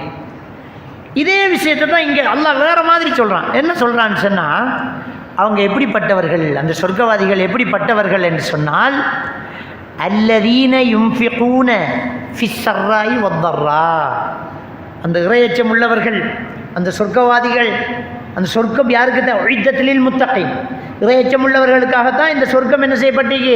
தயாரிக்கப்பட்டுள்ளதுங்கிறான். அந்த இறையச்சம் உள்ளவர்கள் எப்படிப்பட்டவங்க? ஈமான் கொண்டுட்டோம், மன்னிச்சுக்க யா அல்லாஹ், நரகத்திலேருந்து பாதுகாப்பு தாயா அல்லாம்பாங்க. பொறுமையாளர்களாக உண்மையாளர்களாக இருப்பாங்க, நின்று வணங்குறவங்களாக இருப்பாங்க, தர்மம் செய்கிறவங்களாக இருப்பாங்க, அல்லாஹ்கிட்ட சஹரில் பிரார்த்தனை செஞ்சு அல்லாஹ்கிட்ட பாவம் பண்ணி போகிறவராக இருப்பாங்கன்னு அங்கே 15, 16, 17வது வசனத்தில் சொல்கிறான். இங்கே 134வது வசனத்தில் அல்லாஹ் தஆலா சொல்கிறான், அல்லதீன யுன்ஃபிகூன ஃபிஸ்ஸர்ராஇ வத்தர்ரா. அவங்க சொர்க்கவாதிகள் எப்படி இருப்பாங்க தெரியுமா? அந்த தக்வா பயிற்றுவிக்கப்பட்டவங்க. நோன்பு தக்வாவை தந்து நம்மளை உருவாக்கி விட்டுட்டா நம்ம எப்படி இருக்க போகிறோம் அப்படின்னு சொன்னால், அவங்க கஷ்டத்திலையும் செழிப்பிலையும் தர்மம் செய்வார்கள். அதாவது இங்கே தர்மம் செய்கிறதுக்கு காசு பணம் இருக்கணுங்கிறது இல்லை, கஷ்டமாக இருக்கும்போது அதுக்குள்ளே கொடுத்துருவாங்க. அது பொறுமதி அல்லாஹ்கிட்ட. 10 ரூபா போடுவான், யாராது 10 ரூபா முடியும் இல்லை, அவனுக்கு அந்த 10 ரூபா 1 கோடிக்கு சமன். அவன் நிலைமையில் 10 ரூபா தந்திக்காம பாரு, ஒழுங்கான சாப்பாடு இல்லாமல் வந்திக்காமன், நாளைக்கு எதுவும் அரிசி இல்லாமல் தான் அவன் வந்திருக்கிறான். கொடுக்கணுங்கிறதுக்கு அவன் இருக்கிற 10 ரூபாவை தூக்கி போட்டுட்டு போயிருக்கான். அல்லாஹ் அவனுக்கு அவ்வளோ பெரிய கூலியை கொடுக்குறான், அவ்வளோ பெரிய பாக்கியத்தை கொடுக்குறான். அல்லாஹ் நம்பர் பார்க்குறது இல்லை, அல்லாஹ் மனசை பார்க்குறான். எவ்வளோ கொடுத்த இல்லை, நிலைமையில் நீ எவ்வளோ கொடுத்த அதான் பார்க்குறான். அல்லாஹ் கோடி கோடியாக கொட்டி கொடுக்குறவன் பெரிய வசதிக்காரனாக இருந்தால் ஒன்றுமில்லாமல் கிள்ளி கொடுக்குறவன் தான் பெரியவனாக இருப்பான். இவன் நிலைமைக்கு இதை கொடுத்திக்க பாருங்க. அப்போ அல்லாஹ் தஆலா என்ன சொல்கிறான்னு சொன்னால், அல்லதீன யுன்ஃபிகூன ஃபிஸ்ஸர்ராஇ வத்தர்ராங்கிறான். இந்த வசனத்துக்கு தஃசீருடைய அறிஞர்கள் என்ன சொல்கிறாங்கன்னா, பழமையாக வசதி இருக்கும்போது ஒருத்தன் தொடர்ந்து தர்மம் செஞ்சுக்கிட்டு இருக்கிறான், திடீர்னு அவனுக்கு ஒரு கஷ்ட காலம் வந்துச்சு. இப்போ அவன் குறைச்சி கொடுக்குறதுக்கு வெக்கப்பட மாட்டானா. இப்போ பள்ளிக்கு சந்தா கொடுக்குறோம், 5000 ரூபா கொடுத்துக்கிட்டு இருக்கிறாரு. இந்த மாதம் செட்டியான இறுகள் 100 ரூபா தான் கொடுக்கறதுக்கு அவரால் 100 ரூபா கொடுத்தா என்ன நினைப்பான், நான் எப்படி பற்றிய பொஸ்ஸு அப்படின்னு நினைக்க மாட்டான், வெக்கப்படவே மாட்டார், போட்டுகிட்டே இருப்பார். இதானா அதனுடைய விளக்கம் என்று தஃசீருடைய அறிஞர்கள் சொல்கிறாங்க. அப்போ யதார்த்தமாக இந்த தக்வா நமக்கு கொடுக்கக்கூடிய பழக்கத்தை நமக்கு என்ன செய்யுது, கொண்டு வருது. அடுத்த வசனம், அடுத்த பண்பு என்ன வருதுண்டா, அங்கே என்ன சொல்லிச்சு? 17வது ஆல இம்ரான் 17வது வசனம், அஸ்ஸாபிரீன். முதலாவதே அதான், அஸ்ஸாபிரீன் பொறுமையாளர்கள், தக்வா உள்ளவர்கள் பொறுமையாளர்கள். இங்கே 137வது வசனம் 134வது வசனத்தில் என்ன சொல்கிறான் தெரியுமா? அல்லாஹ் ஒல் காலிமீனல் கைல், கோபத்தை மெண்டு விழுங்கிடுவாங்க, கோபத்தை தின்றுவாங்களாம். கோபத்தை அடக்கிறேன்ற வார்த்தை எப்படி அல்லாஹ் சொல்கிறான்டா, உள்ளேருந்து வர்றது தானே கோபம், அதை திரும்ப அமைக்கி விட்ருவாங்க. கோபத்தை அடக்குவாங்கங்கிறது அல்லாஹ் கோபத்தை மென்றுருவாங்க, காலி மீனண்டா அப்படியே சாப்பிட்ருவாங்க, கோபத்தை அடக்கிடுவாங்க அப்படிங்கிறான். கோபத்தை அடக்கிறதுக்கு ஈமான் தக்குவா ரொம்ப பெரிய முக்கியம். ஏன் தெரியுமா? கோபம் எப்போ வரும்? மனுஷனுக்கு எப்போ கோபம் வரும்? நடக்கிற ஒரு விஷயத்தை, நடந்த ஒரு விஷயத்தை நம்மளோட மனசு ஏற்றுக்கொள்ளலாட்டி நமக்கு கோபம் வரும். ஏற்றுக்கிட்டால் எவ்வளோ பெரிய விஷயத்தையும் அக்செப்ட் பண்ணி போயிட்டே இருக்கும். இதுதான் இதார்த்தம், டெஃபினேஷன் அதுதான். கோபம் எப்படி வருதுன்னா, நடக்கிற விஷயத்தை நம்மளோட மனசு இப்போ ஏற்றுக்கொள்ளலை, அதனால் கோபம் வருது. ரைட்டா? அவன் வீட்டில் பொண்டாட்டி கிளாஸை கொண்டாந்து மேசையில் வச்சு அப்படியே நான் கீழே விழுந்துட்டு, விடத்தை கொண்டாந்து வச்சே, ஏண்டி கொண்டாந்து வச்சேன், ஆரியத விடத்தை வச்சேன், எத்தனை தடவை சொல்கிற, இது உடஞ்சத்தை மனசு ஏற்றுக்கொள்ளலை, அவ்வளோதான் அவ்வளோதான். ஒரு 200 500 ரூபாண்டு வெயி, 1000 ரூபாண்டு வெயி, உடஞ்சிச்சு, பயங்கர கோபம் பெறுது, முகத்திலே முழிக்கலாமாகும், முகம் அப்படியே சிவந்து போகும், கிட்ட வரையெல்லாம் இருக்கும், நெருங்க எல்லாம் இருக்கும், பயங்கரமாக இருக்கும். அதை அக்செப்ட் பண்ணலை, மனசு ஏற்றுக்கொள்ளலை, அதனால் கோபம் பெறுது. இதை விட ஒரு பெரிய விஷயம், மனசு ஏற்றுக்கிட்டு அப்படின்னு சொன்னால் கோபம் பெறவே வராது. நம்மட கைத வரை கீழே விழுந்து எல்லாமே போச்சு, திருத்தவே ஏலாம். ஒரு 3 லட்சம் ரூபா லாஸ்ட், சிரிப்போம், சே கவனிக்காம விட்டுட்டு 1000 ரூபாய்க்கு என்ன கத்தினா 3 லட்சம் ரூபாவை சிம்பிளாக எடுத்துகிட்டு போகிறோம், அவ்வளோதான். பக்கத்தால் தண்ணி கிளாஸ் எடுத்துகிட்டு போகும்போதே நம்முட ஷர்ட்லேயோ ட்ரௌசர்லேயோ அந்த தண்ணி கொஞ்சம் தளம்பி கொட்டிட்டு அப்படி பார்ப்போம். பச்சை தண்ணி ஒன்றும் இல்லை, சும்மா காய்ச்சிட்டிக்கக்குள்ளேயே காஞ்சி வைத்துடும். ஒரு டீ என்றாலும் பரவாயில்ல, பச்சை தண்ணி அப்படியே பட்டுது, அப்படியே சாரி சார், என்ன சாரி சார், மனுஷனோட தெரிகிற விலகம் இல்லையா, அறிவில்லையா, பார்த்து போகிற இல்லையா, பாப்பா அப்படியா, அப்படியே கோபம் வருது. பச்சை தண்ணிங்க கோபம் வருது. ஒரு சின்ன பிள்ளைய வச்சுக்கிறோம், யூரின் போய்த்துடும், அறிவிரிக்காண்டு கப்பம்மா, கழுத்து பிடிச்சி நசிப்போம்மா. ஐயோ, அது புள்ள பாசமெல்லாம் சொல்லாதீங்க, அடுத்தவன் பிள்ளைய தந்துட்டு போனேன், கொஞ்சம் வச்சுக்கோங்க, பாத்ரூம் போயிட்டு வரணும், பிள்ளை யூரின் போயிடுச்சு. ஐயோ என்ன, அதெல்லாம் ஒன்றும் இல்லைங்க, அதுக்கு என்ன செய்கிறது, அதெல்லாம் ஒன்றும் இல்லை சார், கவலையாக இருக்குது சார், ஒன்றும் இல்லைங்க போங்க நீங்கள், அதுக்கு என்ன தெரியும், சின்ன பிள்ளை தானுன்றோம். ஏன்னா அதை மனசு ஏற்றுக்கொள்ளுது. நடக்கிற விஷயத்தை ஏற்றுக்கிட்டால் கோபம் வராது, ஏற்றுக்கொள்ளலாட்டி கோபம் வரும். இதுதான் யதார்த்தம்.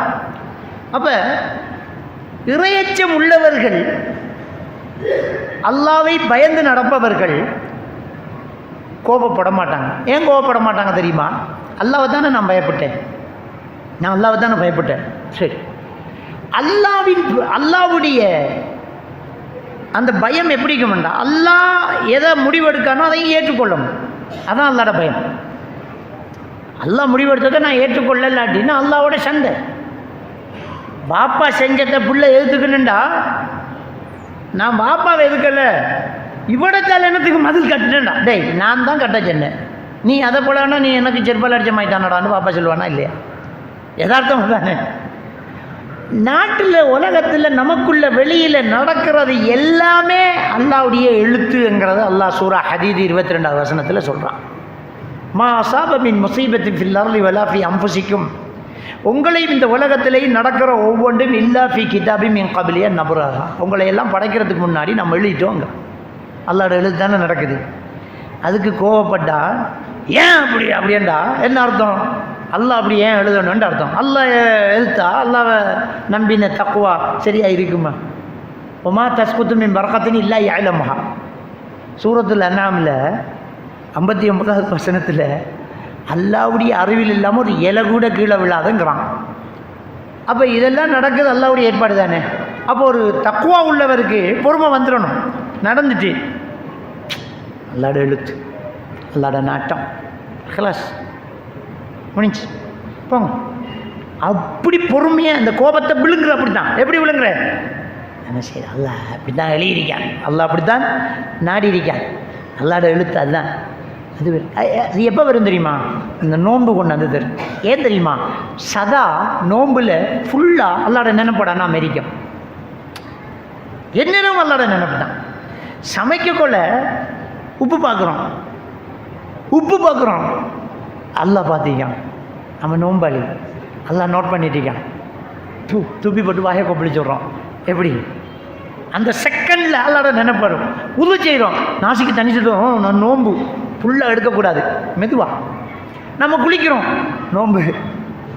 நம்ம ஒரு ஆளோட பேசுகிறோம், கோபம் வருது, நோம்பு, நான் நோம்பு, போங்க என்றுவோம். அப்போ அல்லாட நினைப்பு எப்பவுமே வரும், கோபம் வந்தாலும் வரணும். அந்த செகண்டில் வர்றதில்லை, அதான் பிரச்சனையே. கோபம் வரும்போது அல்லாவை அப்படி சொன்னால் அந்த ஏற்றுக்கொள்ள மனசு வருதில்லை, வரணும். அதான் ஈமான்ற பவர், தக்குவா, இறையச்சம். நீங்கள் அரபு நாட்டில் போயிருப்பீங்க, ஒரு அரபி கோவப்படும் போது இன்னொரு அரபி பக்கத்தில் இருந்தால் முஹம்மது ஸல்லி அலா முஹம்மதன், அரபி எப்படி ஞாபகப்படுத்துவான் தெரியுமா? நான் நேரடியாக கண்டிருக்கிறேன்.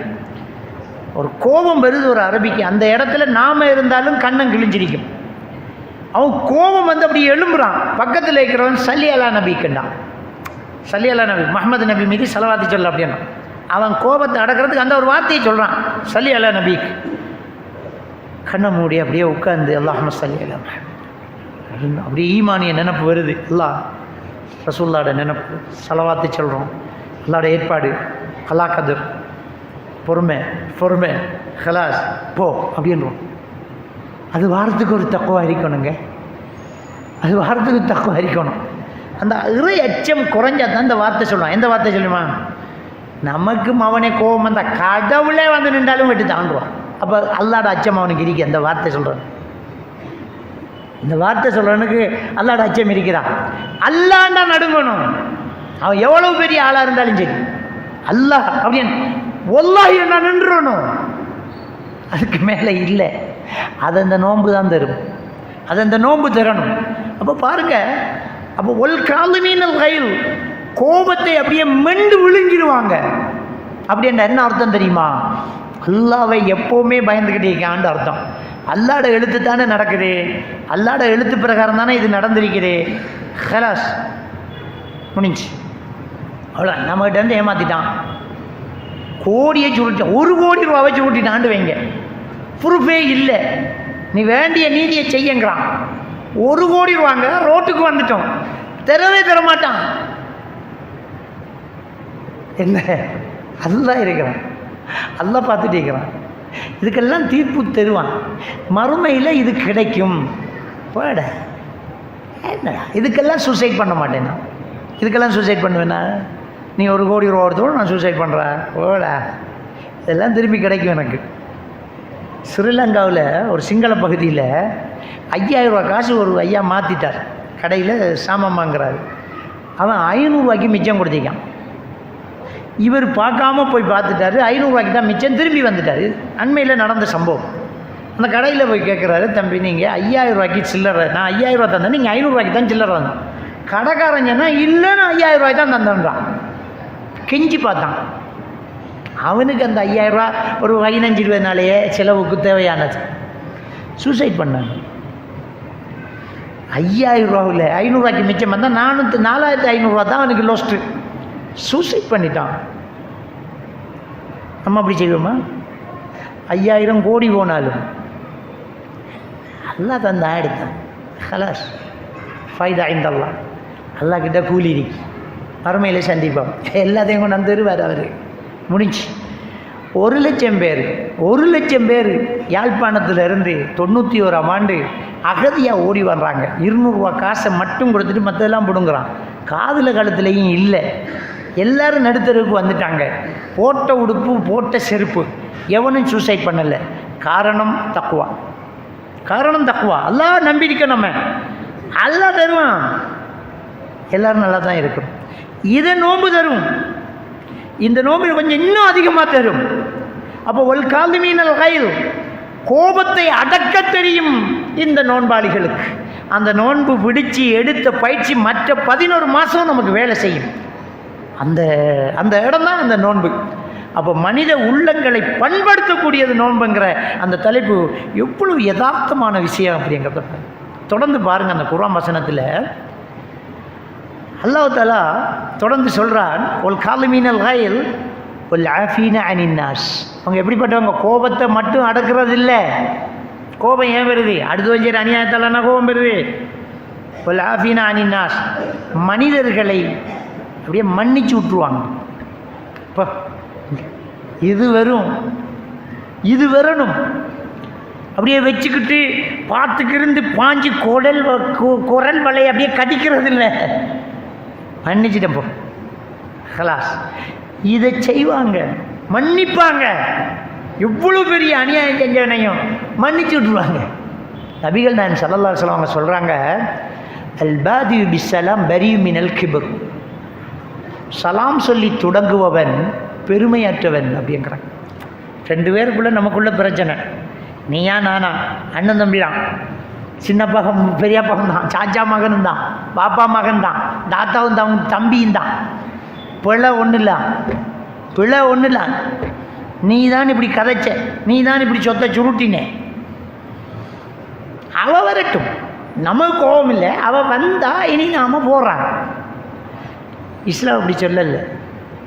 இஸ்லாம் அப்படி சொல்லலை. ஆள் வேறு மட்டும் நீ காத்திக்க. போல அவங்களாம் அல் பாதி பிஸ்ஸலாம் பரீ மினல் கிப்ர். சலாம் சொல்லி தொடங்கினா நீ பெருமையற்றவன்.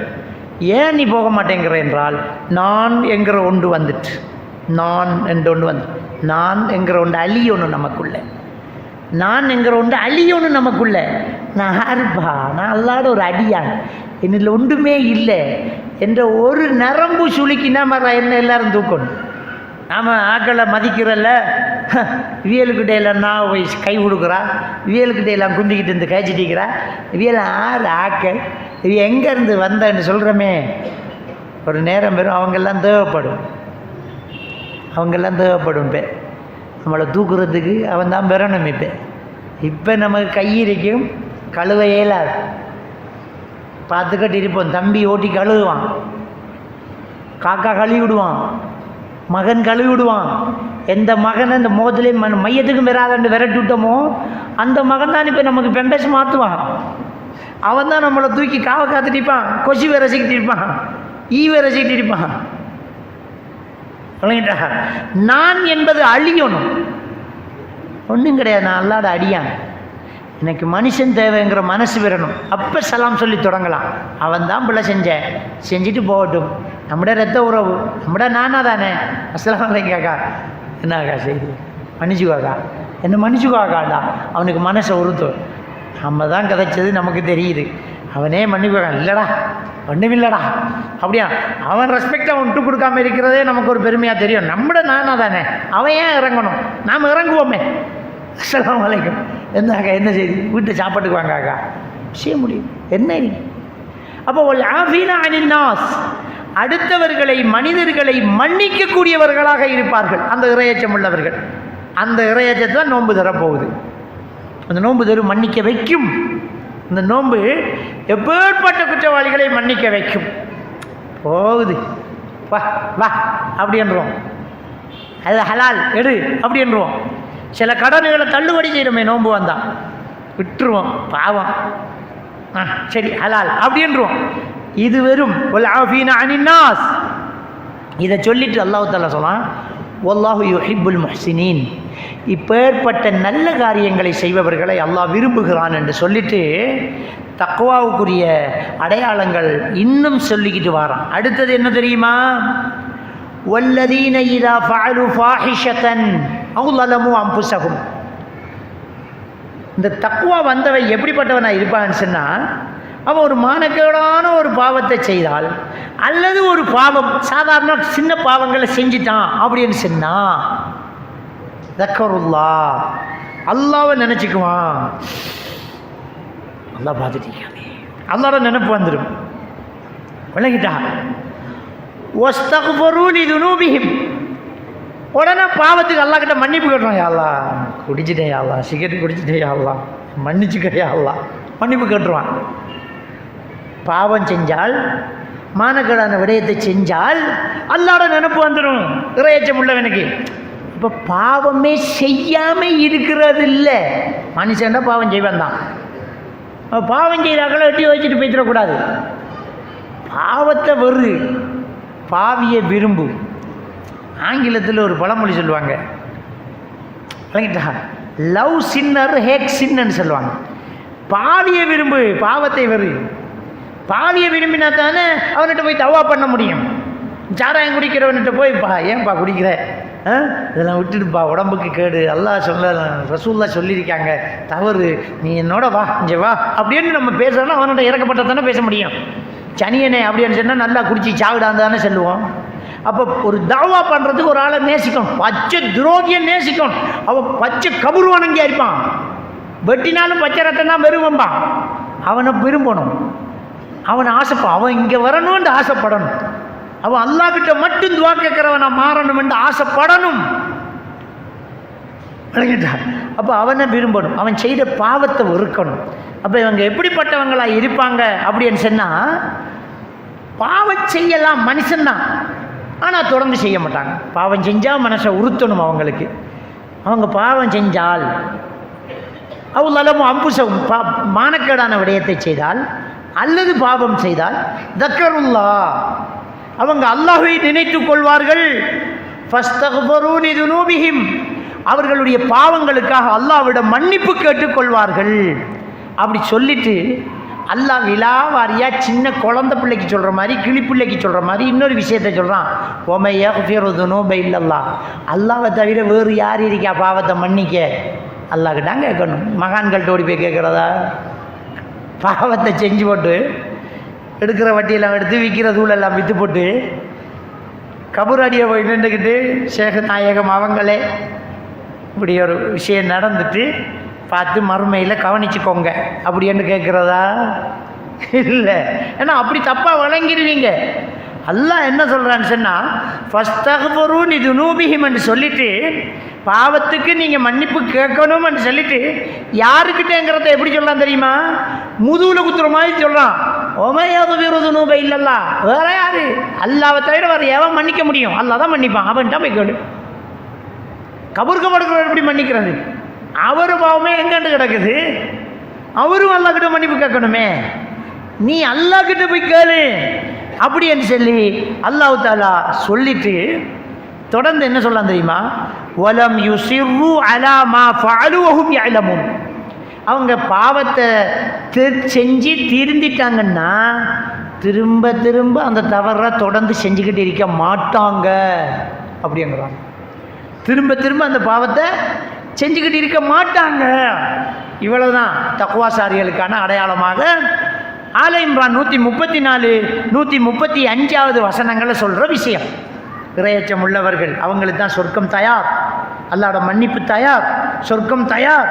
அந்த சொர்க்கம் தயாரான தக்வாசாரிகள் எப்படிப்பட்டவர்கள் அப்படிங்கிறத அல்லாஹ் தஆலா சொல்லும்போது தர்மம் செய்வாங்க, கஷ்டமாக இருந்தாலும் செய்வாங்க, வசதியாக இருந்தாலும் செய்வாங்க, கோபத்தை மென்று விழுங்கிடுவாங்க, அடுத்தவர்களை மன்னிச்சிடுவாங்க, பாவம் செஞ்சால் அல்லாவை நினச்சிக்குவாங்க, அல்லாஹ்கிட்ட பாவ மன்னிப்பு தேடுவாங்க, திரும்பவும் அந்த பாவம் செய்ய மாட்டாங்க. இதை சொல்லிட்டு உலாயிக ஜஸாஉஹும் மக்ஃபிரத்தும் மின் ரப்பிஹிம், இவர்களுக்குரிய கூலி அல்லாஹ்விடத்தில் மன்னிப்பும், வ ஜன்னாத் சுவன தோட்டங்களும், அந்த சுவன தோட்டம் தஜ்ரீ மின் தஹ்தியல் அன்ஹார். முதல்ல பார்த்தோம் இல்லை 15வது வசனத்தில் ஆல இம்ரான்ல, அந்த சுவனத்துக்கு கீழே நீரூற்றுக்கள் ஓடிக்கொண்டிருக்கும். காலிதீன ஃபீஹா, எப்பவும் அதில் நிரந்தரமாக இருப்பார்கள். வநிஅம அஜ்ருல் ஆமிலீன், இந்த நல்ல வேலைகளை காரியங்களை செய்யக்கூடியவர்களுடைய கூலி மகத்துவமானது. அது அல்லாஹ் தஆலா சொல்கிறான். இதைத்தான் சூரத்துல் பக்ராவில் 183வது வசனத்தில் அல்லாஹ் தஆலா சொல்லி காட்டும்போது இந்த நோன்பு விதியாக்கப்பட்டுள்ளது லஅல்லக்கும் தத்தகூன், நீங்கள் இறையச்சம் உள்ளவர்களாக ஆகலாம் என்பதற்காக அப்படிங்கிறான். அந்த இறையச்சம் என்பது இதுதான். அந்த இறையச்சம் இது அந்த நோன்பு தரப்போகுது. இந்த நோன்புக்கு நம்ம தயாராகிறோம். இன்னொரு 7 8 9 நாளையில் நோன்பு வரப்போகுது. அப்போ இந்த நோன்புக்கு நம்ம தயாராகிறோம். நோன்பை மிஸ் பண்ணிடக்கூடாது. வாய்ப்புகள் கிடைக்கும்போது பயன்படுத்தணுமா இல்லையா?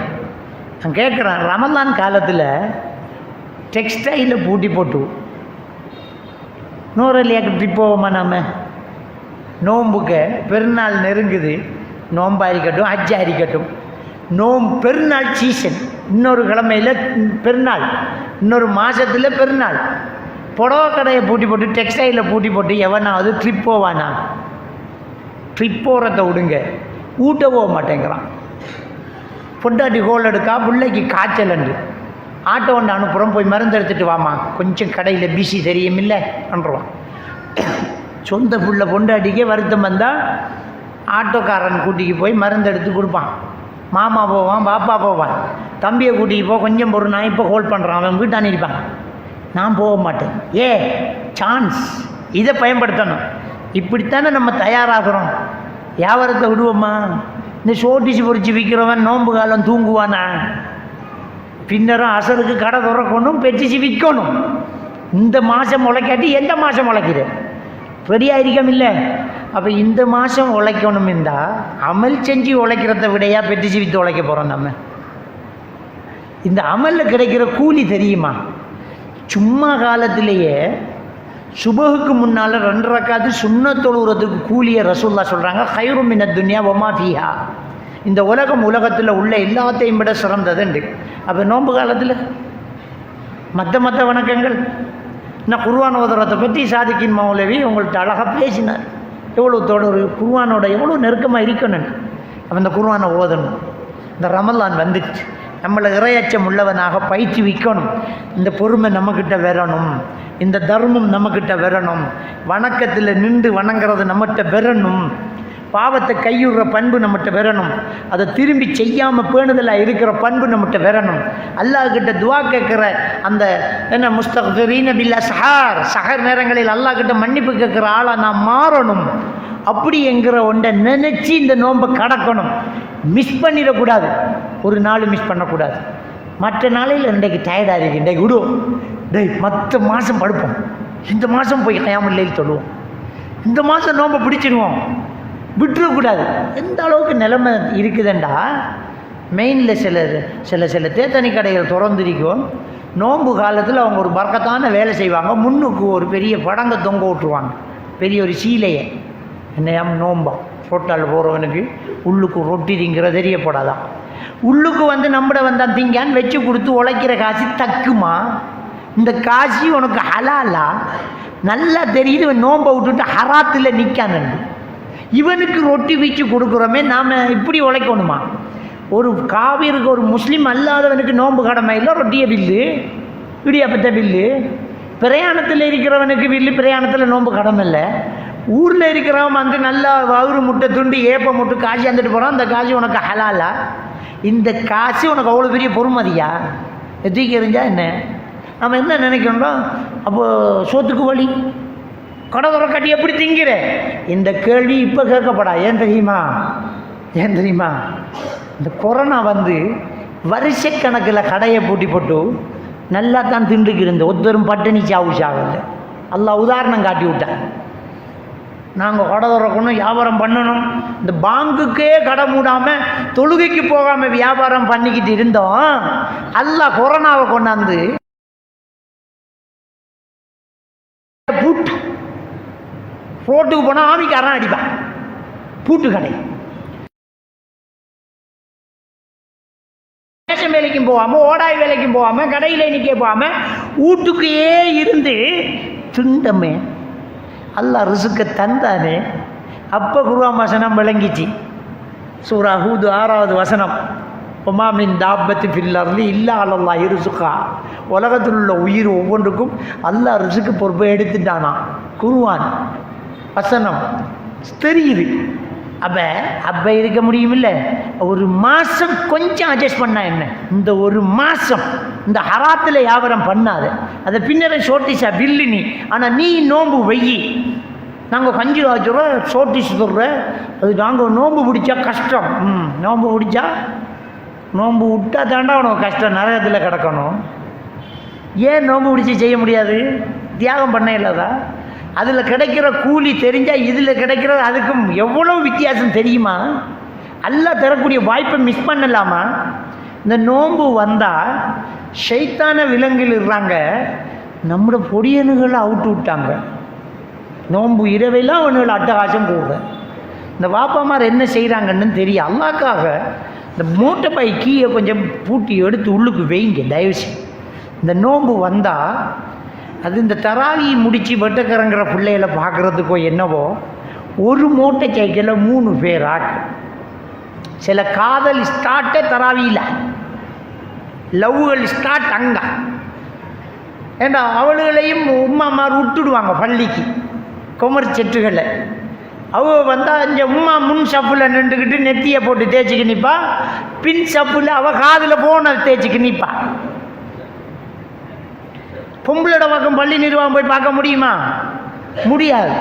அங்கால இஞ்சால இருட்டுக்க மூளைக்க முடுக்க பாத்ரூமுக்கு எல்லாம் வந்து போன். இந்த உமா மாதிரி அதை கவனிக்கிறதும் இல்லை. அங்கால வேலைக்கு அது பொடிய மாதிரி சுருன்னு அதுக்குள்ளால ஓட்டம். இவங்களோட அந்த அட்டகாசம் இங்கே ஸ்டார்ட் ஆகும். அந்த பிள்ளைகளுக்கு விளங்கணும். நாம் இந்த மாதத்தில் இருக்க நாம் தௌபா செய்யணும். இந்த பாவத்தை விடணும். இந்த கேர்ள் ஃப்ரெண்டு பாய் ஃப்ரெண்டை விடணும். நாம் போய் பள்ளிக்குள்ளே நிற்கணும். அப்போ வாப்பாமார் பிள்ளைகள் எங்கே இருக்கின்ற பிள்ளைகளை முன் சாப்பில் நிப்பாட்டி பின் சாப்பில் நின்று சொல்லுங்க தயவு செஞ்சு. உங்களோட எல்லாம் தெரியும். ஆம்பளை பிள்ளைகளை கூட்டியாந்து நீங்கள் மகன் இப்படி முன்னுக்கு இருங்க, அப்படியே பின் நாம் நினைக்கிற பின்னுக்கு நின்று சும்மா தொழுகிறானா கேட்டா அவ்வளோ தக்பீர் கட்டுவான். நீங்கள் பார்க்கக்குள்ள அல்லாஹ் அக்பரம்பா. நீங்கள் தக்பீர் கட்டினா அவன் அல்ஹம்துலில்லாஹ்ன்றான், போய்த்துருவான். அப்போ தக்பீர் கட்டிடார் அல்ஹம்துலில்லாஹ், இனி அவர் தக்பீரை விட மாட்டார். அவன் ஓடிடுவான். போய் சலாம் கொடுக்கக்குள்ளாத்தே அதில் இருப்பான் அவன். நம்ம தான் பார்க்குறோம், பின்னுக்கு நின்றா தெரியுது எல்லாம். தயவு செஞ்சு உங்களோட பிள்ளைகளை அப்படியே முன்னுக்கு வச்சு போட்டால் அப்படியே பின்னுக்கு நில்லுங்க. நாம் தான் கைட் பண்ணணும். ரசூலுல்லாஹி ஸல்லல்லாஹு அலைஹி வஸல்லம் என்ன சொன்னா, குல்லுக்கும் ராயின் வ குல்லுக்கும் மஸூலின் அன் ரஅய்யத்திஹி. நீங்கள் ஒவ்வொருவரும் கண்காணிப்பாளர்கள், உங்கள் பொறுப்புகள் பற்றி நாளை மறுமையில் நீங்கள் விசாரிக்கப்படுவீர்கள். பொதுவாக அந்த இளைஞனி இருக்கிறே, அது ரொம்ப கவனம். இன்றைக்கு அட்டகாசமே அதான். இதில் நாம் வேறு வழி ரோட்டு போட்டு கொடுத்திருக்கோம். இந்த ஃபோனை கொடுக்குறத போல் ஒரு நாசமான வேலை எதுவுமே கிடையாது. ஃபோன் கொடுக்குறது இருக்கே, அன்றைக்கு ஒருத்தர் ஹிஃபுல் முடிச்சு போட்டு கிதாபு தொடங்கினா வாப்பா ஃபோன் பண்ணி தரண்டிக்கார்.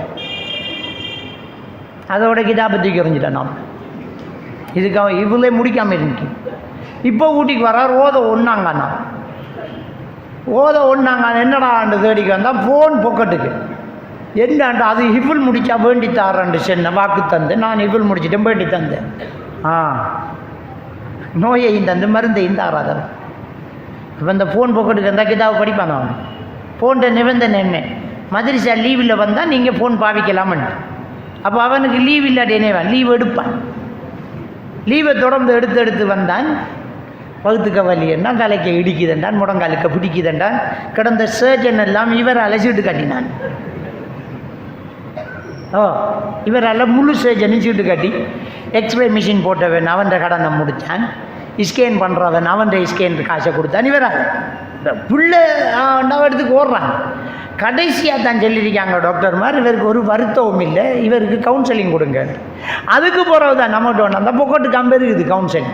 ஃபோனோட பாரார் கவுன்சிலிங் பண்ணதில்லை. இந்த ஃபோனை நீ வேண்டிய இப்போ போவார் பள்ளிக்கூடத்துக்கு ஒன்று. இந்த ஃபோனை கொடுக்குறத போல ஒரு மடத்தனம் வேறு ஒன்றுமே இல்லை. இந்த ஃபோனையும் கொடுத்து வச்சு போட்டு விட்றோம். தயவு செஞ்சு நம்மளோட பிள்ளைகளை நாம் கொண்ட்ரோலில் இருக்கணும். இந்த மோட்டர் பைக்கில் அது பார்க்கணுமே. அதில் இந்த பள்ளிகளை பல்பு எல்லாம் போட்டு அவைய நோம்பை வரவேற்கிற பல்பை போட்டு தான் உள்ளுக்கும் சோத்திரம் தொலைக்கானல தென்னை மரத்துக்கு எல்லாம் பல்பு போட்டு வச்சு கிடக்கு ஜாலியாக. மதில், தென்னை மரம், கோபிஷம், கூரை, டோம் இதெல்லாம் அப்படியே போட்டு அப்படியே வச்சா வெளியிலேருந்து பார். அப்போ வெளியிலேருந்து தான் பார்ப்பான், உள்ளுக்கு வருவானா? வெளியில் பல்பை போட்டால் வெளியிலேருந்து தானே பார்க்கணும். அப்படியே பார்ப்பான், எங்கட வழியை பார்த்தீங்களா? பார்த்துக்கிட்டீங்க. வணக்கத்தால் அலங்கரிங்க பள்ளியை வந்தால் இவன் பல்பை போட்டு அலங்கரிக்கான். கரண்டு போனால் மார்க்கம் இல்லை, போ அவ்வளோதான். கரண்டுக்குள்ளான் இருக்கி நோம்பு. தயவு செஞ்சு இந்த ரோட்டில் அலைய விடாமல் நம்மளோட பிள்ளைகளை பள்ளிக்குள்ளே பக்குவமாக கூட்டிக்காந்து இந்த கொமர் பிள்ளைகளை கூட்டிக்கு வரவங்க தயவு செஞ்சு உங்களோட பிள்ளைகளை முன்னுக்கு வச்சோட்டு பின்னுக்கிறீங்க. முன் சப்பெல்லாம் கொமர் சட்டை இருக்கட்டும். வெட்டக்கரங்கி போகிறேன்டா கூட போங்க. எங்கே போகிறாய்மாள்? பாத்ரூம் பாரேன், நானும் பாரேன். போய் கடவுளை நின்று வைத்தியமாள் உளுச்சி இப்போ வா, உங்களுக்கு ஒரு 4 ரக்காயத்து போகட்டும், பிரச்சனை இல்லை. 4 ரக்காயத்து போனால் பிரச்சனை இல்லை.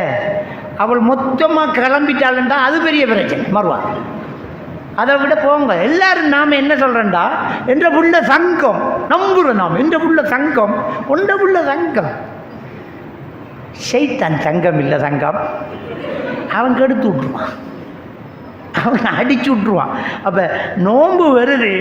தயவு செஞ்சு இந்த காதல் விளையாட்டுகளுக்கு இடம் வச்சிடாதீங்க. கரம் போட்டு வேண்டி வைக்கிற, ஃபோனில் டவுன்லோட் பண்ணி கேமுகளை வைக்கிற இல்லைம்மா. குர்ஆன் ஓதுற, ஹதீஸுகளை கேட்குற, கொஞ்சம் ஏத்திக்கா விரிக்கிற, பள்ளிக்குள்ளே கொஞ்சம் டைமை கூட எடுக்கிற, ஒரு குர்ஆன் தர்ஜுமாவை வாசிக்கிற, தஜ்வீத்தை கொஞ்சம் படிப்போண்டு அப்படி நினைக்கிற ஒரு மார்க்கை பற்றி நமக்கு வருது. அல்லாஹ்வை கொஞ்சம் நெருங்குறோம், கொஞ்சம் தர்மங்கள் செய்வோம். முடியுமான அளவுக்கு நம்ம ஒரு சாப்பாட்டை வேண்டி கொடுப்போம், ஒரு கறியை வேண்டி கொடுப்போம், பள்ளி ஒன்றுக்கு ஏதாவது ஹெல்ப்பை பண்ணுவோம். இப்படியாக நம்முடைய மனசை போட்டு நாம் அப்படியே மாற்றி எடுக்கணும். அல்லாஹ் ரிஸ்க் அளிக்கிறவன், அல்லாஹ் தருவான், அல்லாஹ் நம்முடைய பாவங்களை மன்னிப்பான். இது வாய்ப்பு, இதை மிஸ் பண்ணக்கூடாது. எனவே இந்த நோன்பு என்பது மனித உள்ளங்களை மாற்றி அமைக்கக்கூடியது. ஆனால் நாம் உள்ளத்தை கொண்டு அங்கே வைக்க மாட்டேங்கிறோம். வச்சா மாறும். நம்ம மாறு செய்யக்கூடாது. நாம் இணங்கி போனால் இந்த இறையச்சத்தை நாம் பயிற்றுவிச்சு எடுத்துட்டோம்னு சொன்னால் அல்லாஹ் குர்ஆனில் சூரத்துல் பக்ராவில் 183வது வசனத்தில் சொல்வதை போல் லஅல்லக்கும் தத்தகூன், இந்த நோன்பு நம்மை இறையச்சம் உள்ளவர்களாக ஆக்கும். இறையச்சம் வந்துட்டென்றால் நம்மகிட்ட பொறுமை வரும், நம்மகிட்ட மன்னிப்பு கேட்கக்கூடிய பண்பு வரும், தர்மம் செய்யக்கூடிய பண்பாடுகள் வரும், அடுத்தவர்களை மன்னிக்கக்கூடியவர்களாக நாம் இருப்போம். அப்போ நாம் சொர்க்கவாதிகளாக மாறலாம். எனவே பேசிய நானும் நீங்களும் இந்த விஷயங்களை கேட்டு நம்முடைய வாழ்க்கையில் நடைமுறைப்படுத்தி அல்லாஹ்வுடைய மன்னிப்பை பெற்று நாளை மறுமையில் உயர்ந்த சொர்க்கத்தை அடைவதற்கு அல்லாஹ் நம் அனைவருக்கும் பாக்கியம் செய்வானாக என்று கேட்டு விடைபெற்றுக் கொள்கின்றேன். வாஹ்ரு தாவானா அனில் ஹம்துலில்லாஹி ரப்பில் ஆலமீன்.